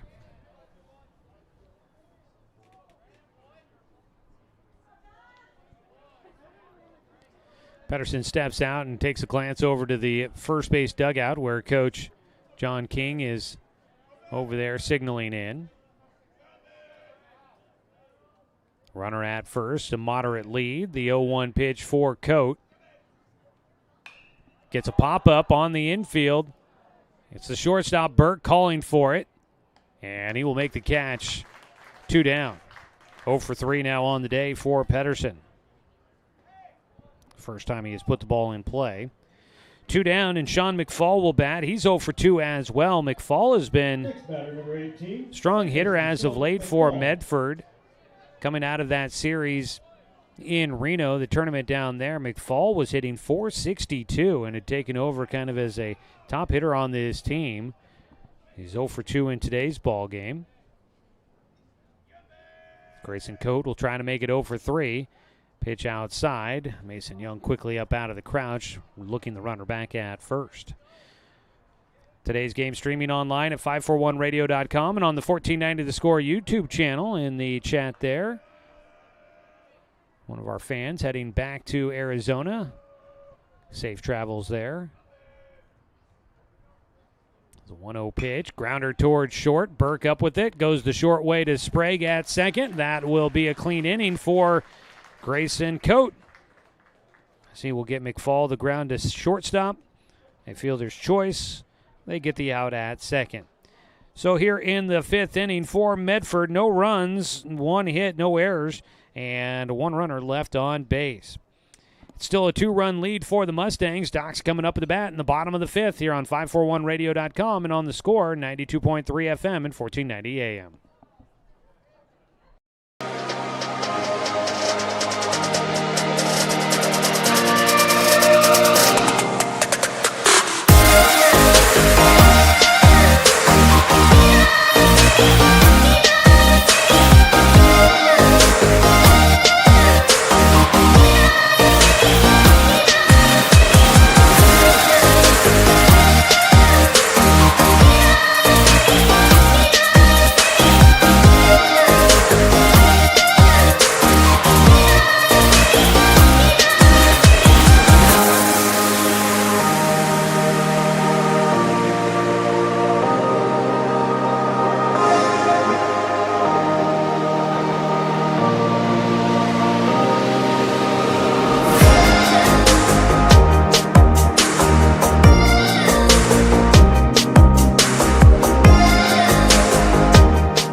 Bottom of the fifth inning here in game one of tonight's doubleheader. Doc Stewart's taking on the Medford Mustangs. Joey Keeran here with you at Champion Car Wash Field. Logan Anderson, Christian Corba, Danner Wirtz due up against Freeman Roundtree out on the bump, trying to protect a 2-run lead for the Mustangs. Logan Anderson gets underneath the first pitch, belts it out to left field, but it's playable for Snopel for the first out. Docs have been aggressive early against Roundtree. That's resulted in a couple of quick outs for the team here as of late, although the Docs did leave the bases loaded in the fourth inning. They're going to try to manufacture something again here with one out to start things off. Christian Corba 1 for 2 today. Infield single his last time up. Fouls back the first pitch for strike one.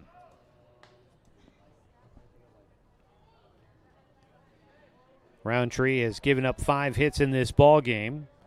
2 unearned runs coming back in the second. Docs led 2-0 at that time. Just above the strike zone, count goes 1-1 here for Corba. Today's game brought to you by Mountain Mike's Pizza. At the corner of Bellows and Harvard and Roseburg, Mountain Mike's Pizza, the way it ought to be. The 1-1. That ball slapped foul over the right side, out towards the grass parking lot. On the right side of things here at Champion Car Wash Field.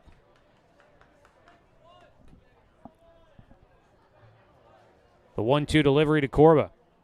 It's high.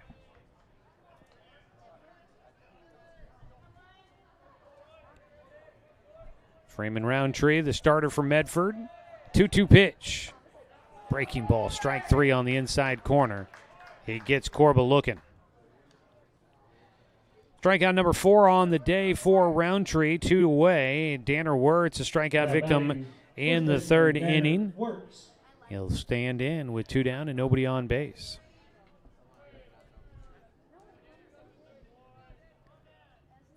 Danner will take the first pitch for a strike. Roundtree out there starting to pepper the strike zone.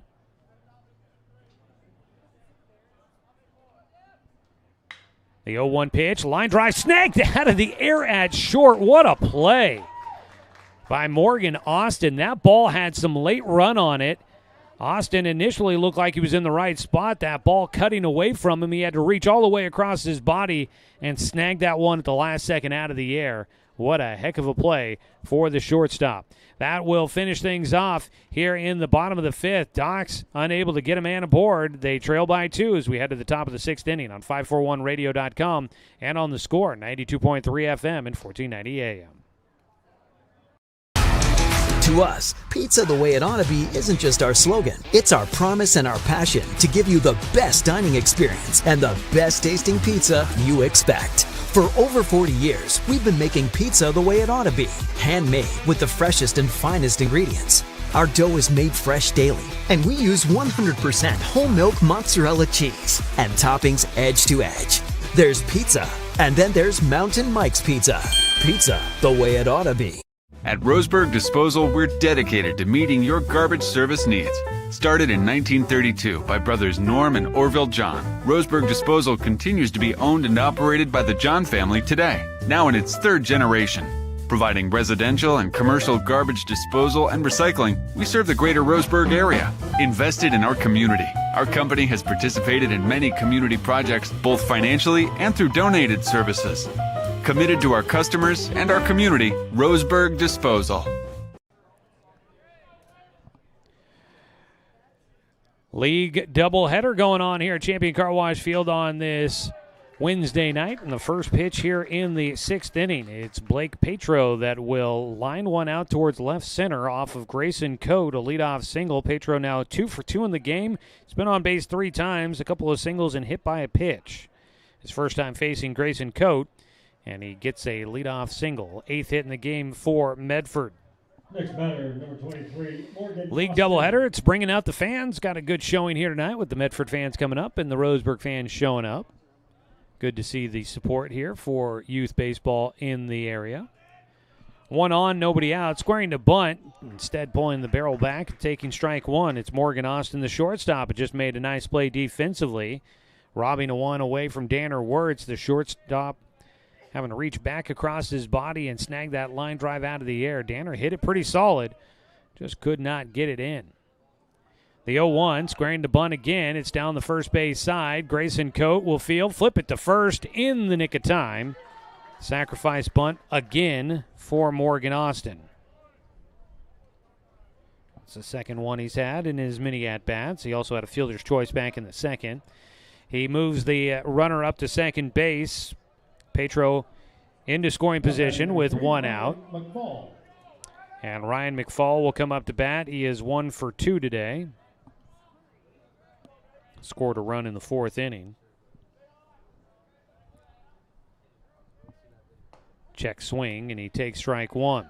Tonight's game is brought to you by Cascade Community Credit Union, belong to Douglas County. Got the window open, and there's a nice warm breeze blowing in, but it's not an uncomfortable temperature. Nice night out here at the ballpark. We are looking at temperatures hovering right at 86 degrees at the moment. Of course, we've got the AC going in the booth here, so nice mixture of the warm breeze and some cool air. The ball fouled down the third base side by McFall. This is Ryan McFall, who's behind now 0-2. We've got Ryan and Sean McFall on the roster. Both out of Eagle Point High School. Sean McFall graduating this year. Ryan McFall, part of the class of 2028 as he digs back in. His first season with the Medford Mustangs. DHing here in game one. Grayson Coate on the mound. The 0-2 pitch is high and inside.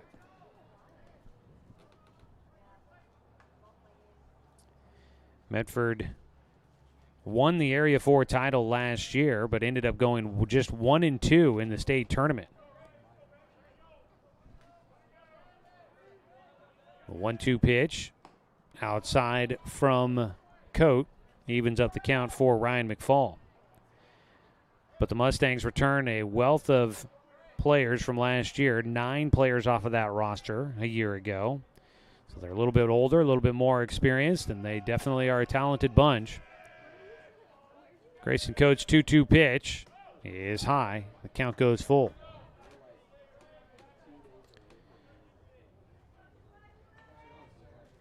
Doc Stewart so far, though, in league play.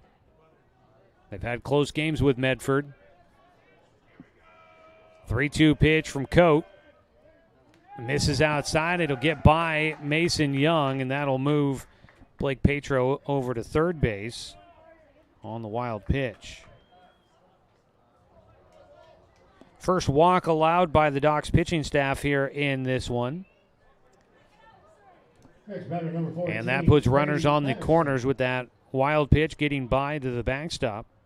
Petro moves up 90 feet. McFall goes down to first.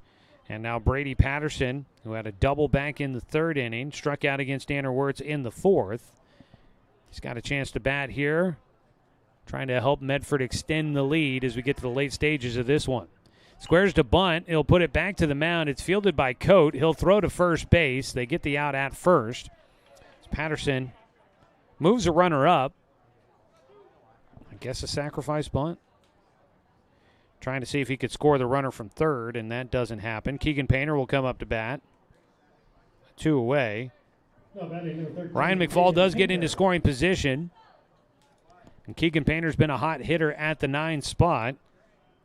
But with 2 outs, he's got to get a base hit. He does have 2 of them. Drove in a run his last time up. First pitch swinging. He fouls one up. It's headed towards the Medford dugout. Danner Wirtz giving chase, but that one ends up in the dugout for Medford. Thankfully, Danner did not follow the baseball down the stairs and into the in-ground dugout for the Mustangs. It'll be strike one for Painter. Danner already hit by a comebacker on the mound. Don't need him to be putting himself in danger's way out there, but kudos to him giving chase to try and make a play on that ball, see if he can help his team out in a bit of a jam right now with 2 runners in scoring position, 2 away. The 9-hitter Keegan Painter at the plate. The 0-1 from Coate is fouled off again by Painter, and he's behind 0-2. 4-2 the score. Medford in front. We're in the top of the 6th inning. Docs will have Sprague, Thompson, and that'll actually probably be Grayson Coate coming up to bat in the 6th inning as they try to overcome a 2-run deficit, at least as it stands right now. Grayson Coe trying to keep it that way. The 0-2 pitch to Painter is a ball out towards center field. It's going to get in. He's got another RBI. He'll make it 2 as he drives in a pair. And the ball gets all the way to the plate, and up to second base will go Painter. Got to hit the cutoff man. The throw got away from Wirtz at first. Goes all the way to the plate. And that allowed Painter to get an extra 90 feet. So he takes second on the throw.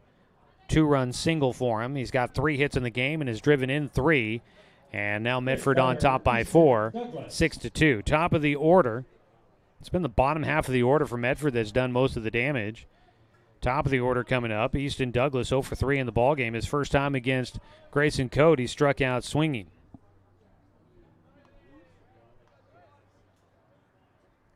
Squares to bunt, and we'll take outside a 1-0 count. So Petro scores from third. Ryan McFall came around from second. Keegan Painter out at second base now with 2 down. The 1-0 pitch to Douglas, high and away, 2-0 count. The Docs have their work cut out for them, the largest deficit they've had in a league game against Medford. They did lose the season opener against the Mustangs 10-2. Docs they're a much different team than they were that day. 2-0 pitch from Cote is fouled back to the netting by Douglas. Medford trying to get back to 500 in Area 4 league play.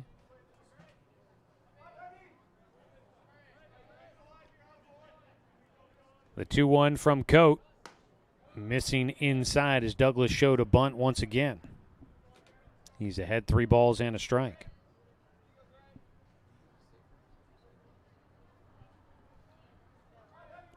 Paxton Burke holding Keegan Painter on out at second base. The lefty Easton Douglas at the plate. They expect him to pull it right side. And the pitch is high and away for ball 4. Second walk in this inning for Grayson Cote. And that puts runners at first and second. 2 down. Mason Snopel up to bat. He's 2 for 3 in the game. Here comes pitching coach A.J. Doolittle, a former Medford Mustang himself. He heads out to the mound to go talk with Grayson Cote here. Mason Young out there, but pretty much a one-on-one conversation between those guys. This is game 1 of a doubleheader. We'll have game 2. Coming up in between games here today, we're going to get a chance to talk with Logan Shipman. That's the next in our series of player interviews on the bench with the Docs here this summer. Prior to the start of the game, we talked with Fletcher Coleman. You might notice he's not in the lineup here tonight. He's dealing with an ankle injury. He's getting close to being able to get back out there, but he's it hurts when he makes sharp cuts, is what Coach Cody Walton was telling me. So they're giving him a little bit more time off to try and get back to closer to full strength. So Coleman's not out there, but he was our player interview before the game. Coming up in between games, we'll talk with Logan Shipman. And you'll get the chance to get to know him a little bit more. Grayson Cote will fire a strike to start things off here against Mason Snopel. At second base is Keegan Painter. And out at first base, Easton Douglas on base for the first time. The 0-1 pitch to Snopel is low. It gets away from Mason Young. The runners will all move up. Young did not have a chance to try and make a play despite getting back to the baseball quickly. A wild pitch and a ball off the turf. Both runners move up 90 feet. Second and third for the Mustangs. A 1-1 count for Grayson Cote working out of the stretch against Mason Snopel. Snopel fouls it back for strike 2.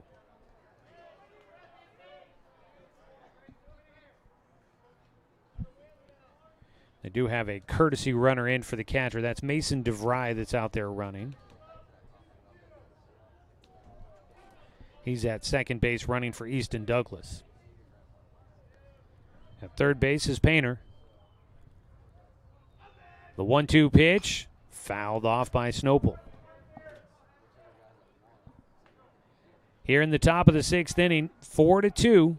Medford in front. Actually, sorry, make that 6-2. They've scored twice here in this 6th inning, so 6 runs across for the Mustangs, looking to add to it. At the plate right now is Snopel with 2 strikes against him. The 1-2, he sends it in the air out towards shallow center field. Coming in, reading this one is Corba. He'll make the catch, and that'll get the Docs out of things in the 6th inning. But they give up a couple of more runs. 2 runs come in on 2 hits. There were no errors for the Doc Stewarts, and you had 2 runners left on base. The Mustangs add to their lead on top by 4. We head to the bottom of the 6th on 541radio.com and on the score, 92.3 FM and 1490 AM. To expand your portfolio? Consolidate your investments with Palm Wealth Management. Our trusted team makes it easy to diversify and track your investments. Let Palm Wealth Management coordinate your financial strategy. Call Palm Wealth Management today. Looking for more local sports coverage? CBS Sports Radio 1490 The Score has you covered. Check out our homepage at 541radio.com for sports stories, scores, and podcasts. And follow us on social media. 1490 The Score is on Twitter, Facebook, and Instagram. And take the station with you wherever you go with the 541 Radio app. Download the app in your smartphone's app store and get access to a live stream of the station, sports stories, podcasts, and easy messaging with the station and others. When it comes to finances, it can be hard to know what's in your best interest. Experience the strength of advice at Palm Wealth Management. From education and estate planning to retirement and the unexpected, we can help. Call Palm Wealth Management today. Bottom of the 6th inning here on a Wednesday night in Roseburg. It's the Medford Mustangs and the Doc Stewarts squaring off. Some former Doc Stewarts in the house, it looks like. Dane St. Clair, Austin Takahashi, and Cam Hartzell. Those are the ones I can pick out down there. First pitch swinging. It's a one hopper towards third. The throw on the run will get Tegan Sprague, who grounds out to third base once again. I want to say for Tegan Sprague, I think that is the second time at least that he has swung at the first pitch and grounded out to third. One away for the Docs here in the 6th inning as they trail 6-2. Tegan Sprague actually has been the leadoff man in the 2nd, 4th, and 6th innings, and each time he has been the first out of the inning. First pitch, strike 1 to Hayden Thompson, who is 1 for 1 in the game with a walk and a single. The 0-1 pitch, handcuffed. It's a soft fly ball to first, caught by Blake Petro for the second out. Well, mentioning some former Doc Stewarts in the house here tonight. If you're a former Doc that is tuned in for the broadcast and you're thinking, you know what, I wouldn't mind getting out on the ball field one more time. Next batter, number 21. The alumni game is coming up on Friday, 7 o'clock, here at Champion Car Wash Field. High and inside, ball 1 for Grayson Coate, who will get a at-bat here after coming in defensively in the spot of Wade Molitor, who's out of the game now. Wade was 2 for 2 at the plate. Check swing back to the mound. It is fielded by Freeman Roundtree. Soft toss over to first base, and it's a quick 1-2-3 inning for the Docs here in the 6th inning. They cannot help their cause. Freeman Roundtree has retired the last 6 batters, 3 up, 3 down. Doc Stewarts go down quietly in the 6th inning. No runs, no hits, no errors, and nobody left on base. We'll tell you more about the alumni game when we come back for the top of the 7th here on 541radio.com and on the score, 92.3 FM and 1490 AM. For over 100 years, Douglas County Farmers Co-op has been serving the needs of farmers, ranchers, and homeowners throughout Southern Oregon. Here, everyone is welcome. When you shop with us, you can expect good people, good products, and good advice. No membership needed. Just bring yourself, and we'll provide the expertise and products you need to tackle your next project. Douglas County Farmers Co-op, where everyone is welcome to shop. Are you an enthusiastic sports fan? Want to have fun and get in on the action? Heck, yes, that'd be awesome. Have great attention to detail? Want to stay active? Definitely. Want to give back to the student athletes in your community? Obviously, yes. Then you'd make an excellent high school sports official. We need more officials in Oregon, because with no high school officials, there are no high school sports. Sign up today at highschoolofficials.com.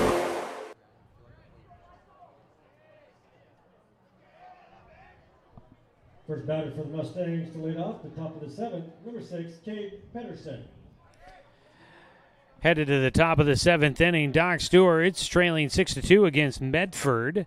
Today's game brought to you by DC Farmers Co-op, where everyone is welcome to shop. High and away, ball 1 to Cade Pedersen, who was 0 for 3 in the ball game. He leads things off for the Mustangs here in the seventh, leading by 4. The lefty waits on the pitch from the right-hander, and he will get around on one and rope it into right field to break up his 0 for 3 day. First base hit in the game for Pedersen. He leads things off here in the seventh for the Mustangs. So Pedersen on at first. That'll be the 10th hit in the ball game for the Mustangs. Pedersen on, and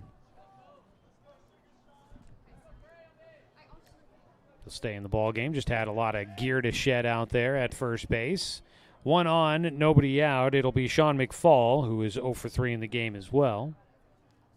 He takes high and inside. 1-0 count. So the Doc Stewarts are hosting their alumni game. That will be coming up on Friday at 7 o'clock. If you're a former Doc that would like to play, they've got a registration form, and you can find the link to that at 541radio.com. As McFall will rip one out towards the alley, and that will get cut off by Hayden Thompson. Nice job. He'll throw it in. He will hold McFall to just a long single. Going first to third is Pedersen, though. Back-to-back base hits for the Mustangs. And they look to add some insurance here in the seventh with runners at first and third and nobody out. Blake Petro will bat. He is 2 for 2 in the game. Also been hit by a pitch. Been on base all 3 times. So Petro will stand in. And again, if you'd like to be out on the field coming up Friday night, head to 541radio.com. You can find the form. You can get your name on the list and sign up to be a part of the alumni game. Docs, you'd play against the current roster on Friday. Breaking ball from Grayson Coate, in for a strike to start things here against Petro. It's always a pretty fun event. Great to see some of the former names that you remember out there suited up and playing. Some getting to relive some of their glorious days. The ball is softly hit up the middle. Catch made, a diving attempt by Paxton Burke to make the play. As he retires Petro for the first out, and the runners all have to hold. Burke came diving in to make that play. Morgan Austin.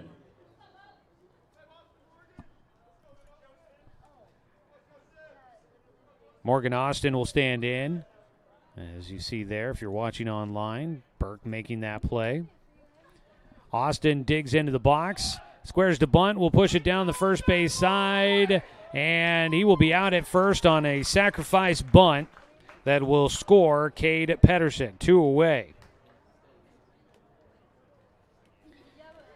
But a run comes in from Medford. They take a 7-2 lead. Up to second base goes Sean McFall, as Ryan McFall will come up to bat. Ryan McFall. So another sacrifice bunt there by Morgan Austin. This time it results in an RBI for him. 2 down, a run in for the Mustangs. Ryan McFall is 1 for 2, walked his last time up. That almost ended up being a base hit there for Morgan Austin. He pushed that down the line, and it got out of the reach of Grayson Coate off the mound, and Danner Wirtz at first had to get to it and then try to get back to the bag just in the nick of time. As a pitch outside, 2-0 count. He kind of was hanging out at the bag, expecting that Coate would get to it and throw it to him at the first base. Then when he realized Grayson wasn't going to get to it, he had to come off the bag and then try to shuffle his way back just in time to step on the bag for the out. Strike across at the knees for Ryan McFall. 2 balls and a strike. But Danner did get the out, but a well-executed bunt there by Austin drives in another run. Mustangs on top by 5. Ball hit towards first base. It is misplayed by Danner. He will throw to first late. And that'll be an error at the first base bag. Ground ball pretty much right at Danner. And it kicked off the heel of his glove. He got to it, but wasn't a great chance to try and get the out at first. Fall down the line quickly, able to beat it out. Brady Patterson, 1 for 2 today with a double. Sack bunt his last time up. Now batting Brady Patterson. Patterson stands in with runners on the corners and 2 away.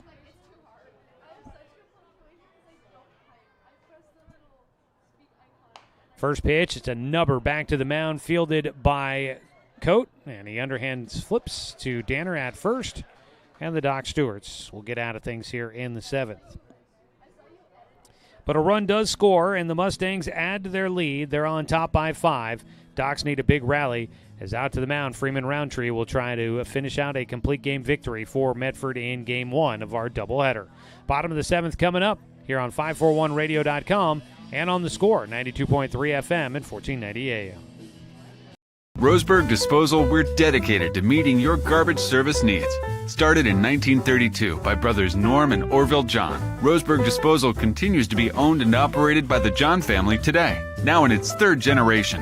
Providing residential and commercial garbage disposal and recycling, we serve the greater Roseburg area. Invested in our community, our company has participated in many community projects, both financially and through donated services. Committed to our customers and our community, Roseburg Disposal. Everest, K2, and now the Mountain by Mountain Mike's Pizza. The biggest pizza this side of the Rockies. The mountain-sized pizza is a massive 20 inches wide, delivering 20 slices and a mountain of toppings. Made with the freshest and finest ingredients. Dough made fresh daily with 100% whole milk mozzarella cheese and toppings to the edge. It's time to go big. Order yours now by using our mobile app. Number 2, Mason Young.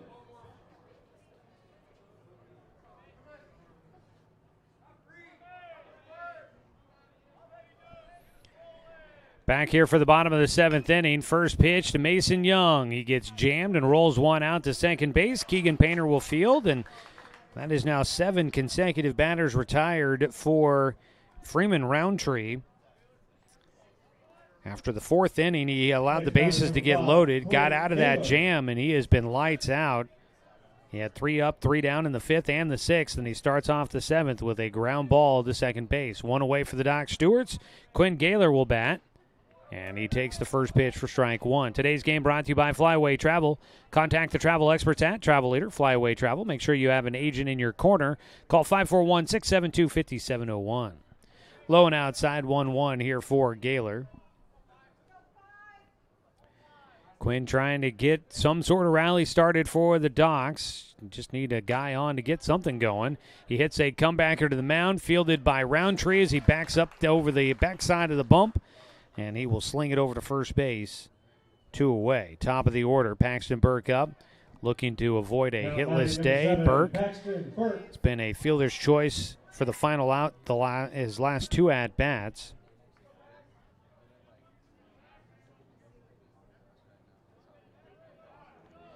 So Paxton will stand in with 2 down for the Doc Stewarts and nobody on base. First pitch is in for strike 1. Barnes Heating and Cooling is also a sponsor of Docs Baseball. You can complete energy company. Visit barnesheatingandcooling.com or call them at 541-459-1545. Low and outside to the switch hitter, batting lefty. A 1-1 count. Roundtree gets Burke to foul one back into the netting for strike 2. That might be Parker Burke there in that group of former Docs that were down there sitting there, hanging out. Kind of look like him. Haven't seen Parker for a little while. Not sure if he's changed his look up at all. Some of the alumni, we're talking about that. Some of the guys that have signed up. You've got Carson Dunn, Austin Stone, Jamie Burke, Brandon Young, Austin Marsh, all signed up and looking to take part in that. You can too. Again, head to 541radio.com. You can find the link to get your name on the list of alumni looking to play on Friday at 7 o'clock. 2-2 pitch to Burke, outside. As Roundtree thought it was strike three to finish off the ball game.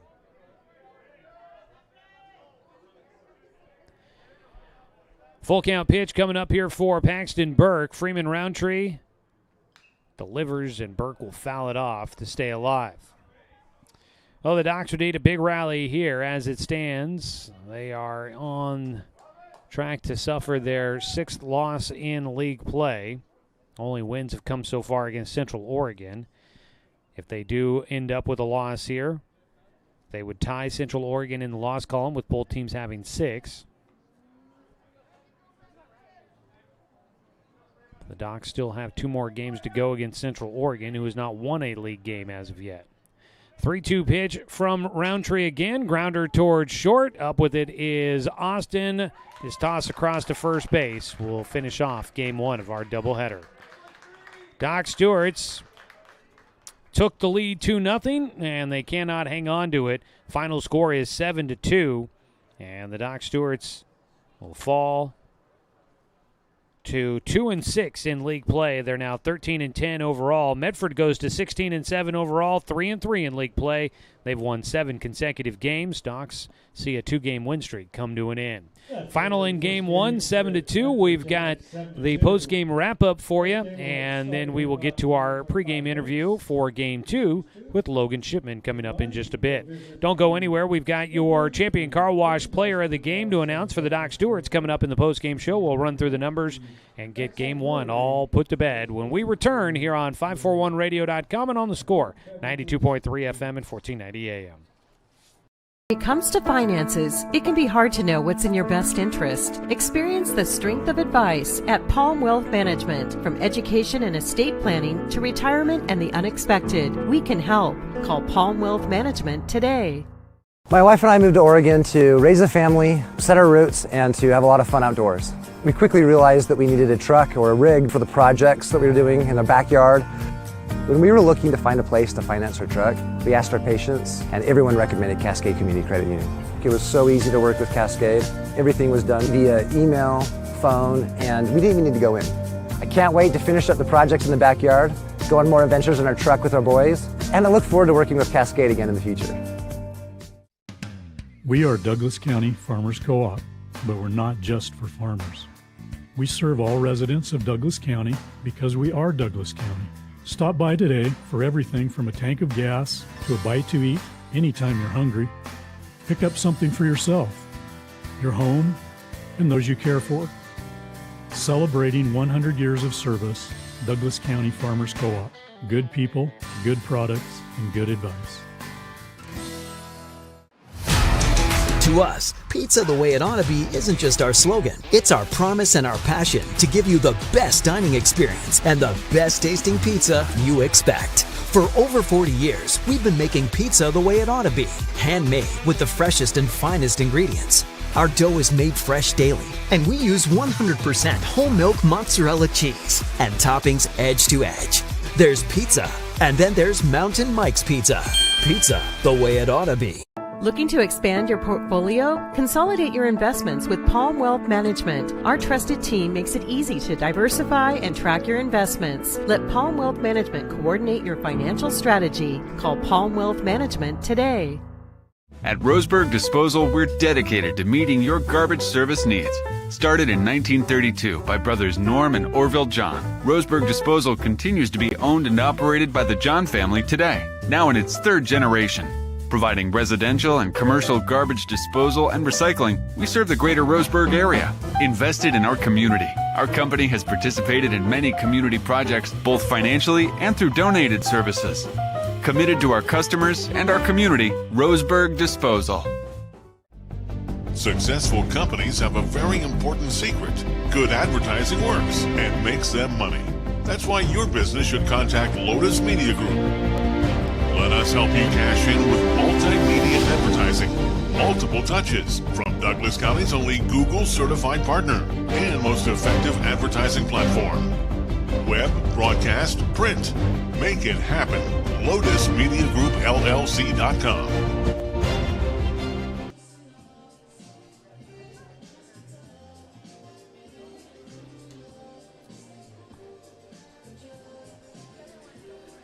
Game 1 of our twin bill goes to the Medford Mustangs as they will take their second game in league play against the Docs. We have the one game that was suspended with Roseburg leading 1-0 in the top of the third. We'll have the final game of today's doubleheader coming up here in just a little bit with the Doc Stewarts looking to try and get, hopefully, at least one of the two here today. After dropping game 1, that's as best as they can hope for. Final score, 7-2. Medford winning game 1 behind a great performance on the mound by Freeman Roundtree. Taking a look at the numbers, 7 runs on 11 hits, 2 errors, and 7 men left on base for Medford. 2 runs on 5 hits with 3 errors and 5 men left on base for the Doc Stewarts. A reminder, stick around. We'll have your Champion Car Wash player of the game coming up here in just a few moments. Docs actually took a 2-0 lead in the bottom of the second inning. A couple of unearned runs, defensive miscues by Medford, allowed the Docs to get some runs across. They led 2-0, had some momentum going, but Medford would get 2 runs back in the top of the third inning as the Doc Stewarts had a couple of miscues that helped the Mustangs get on the board. 2 runs in the top of the fourth for the Mustangs and another 2 in the sixth, plus 1 in the seventh. They tack on the 7 runs to get the lead and the win here today. Medford improving to 16-7 overall, 3-3 in league play. Docs dropped to 13-10 on the year and 2-6 in Area 4. Getting the win, Freeman Roundtree goes 7 innings, allows 2 runs on 5 hits. They were both unearned runs, 2 walks, 4 strikeouts, 1 hit batter. On the other side, taking the loss, Danner Wirtz. Danner gives up 4 runs, but only 2 earned on 6 hits with no walks and 3 strikeouts, 1 hit batter for Danner. He drops to 1-4 on the year. He gets a lot of the toughest matchups for the Docs. He's been one of their top arms. He's been put in these tough spots to pitch against the other aces on the other side, and unfortunately the Docs have not been able to provide him a lot of run support this season, and Danner, his win-loss record definitely reflects that. So some tough losses there for Danner, but today he does suffer another one. He went 4 innings in the start, then gave away to Grayson Coate, who pitched 3 innings, allowed 3 runs, all earned on 5 hits, 2 walks, and 1 strikeout. Taking a look at offensive numbers, 2 hits in the game for Mason Snopel, goes 2 for 4 for the Mustangs. Cade Pedersen got a hit in his final at-bat, was 1 for 4 with 2 strikeouts and a run scored. Sean McFall had a base hit in his final at-bat, was 1 for 4. Blake Patro was 2 for 3 as he had a pair of singles, also hit by a pitch, scored twice. Morgan Austin was 0 for 1. He had 3 sack bunts plus an RBI on his last sacrifice bunt in the 7th inning. Ryan McFall was 1 for 3 with a single on the infield, scored twice, walked in this game. Blake Patterson was 1 for 3 with a double, a run scored, also had a sack bunt. And Keegan Painter was 3 for 3 in the game with 3 RBIs and a run scored. On the other side for the Doc Stewarts, 5 hits in this one, and they all come from the bottom 4 in the lineup. Hayden Thompson was 1 for 2 with a walk, a single, and a run scored. Wade Molitor was 2 for 2 in the game with a run scored. Mason Young, he went 0 for 3. It was Quinn Gaylor that was 1 for 2 in this game with a single and a walk. That is 4 hits. There's one more in there. It's Christian Corba. He had a base hit in the first inning out of the 3-hole in the lineup for the Doc Stewarts. That is a look at how Game 1 of today's ball game played out. We'll have Game 2 coming up here momentarily. We will start a new broadcast for that one, so if you're watching online, go check that out. Refresh the YouTube channel. Go back to the main page there, and you'll find our new one starting when we get it up and running here in a couple of minutes. If you're on 541radio.com and watching there, we'll have the new one started, and it should populate there for you here in a little bit as well.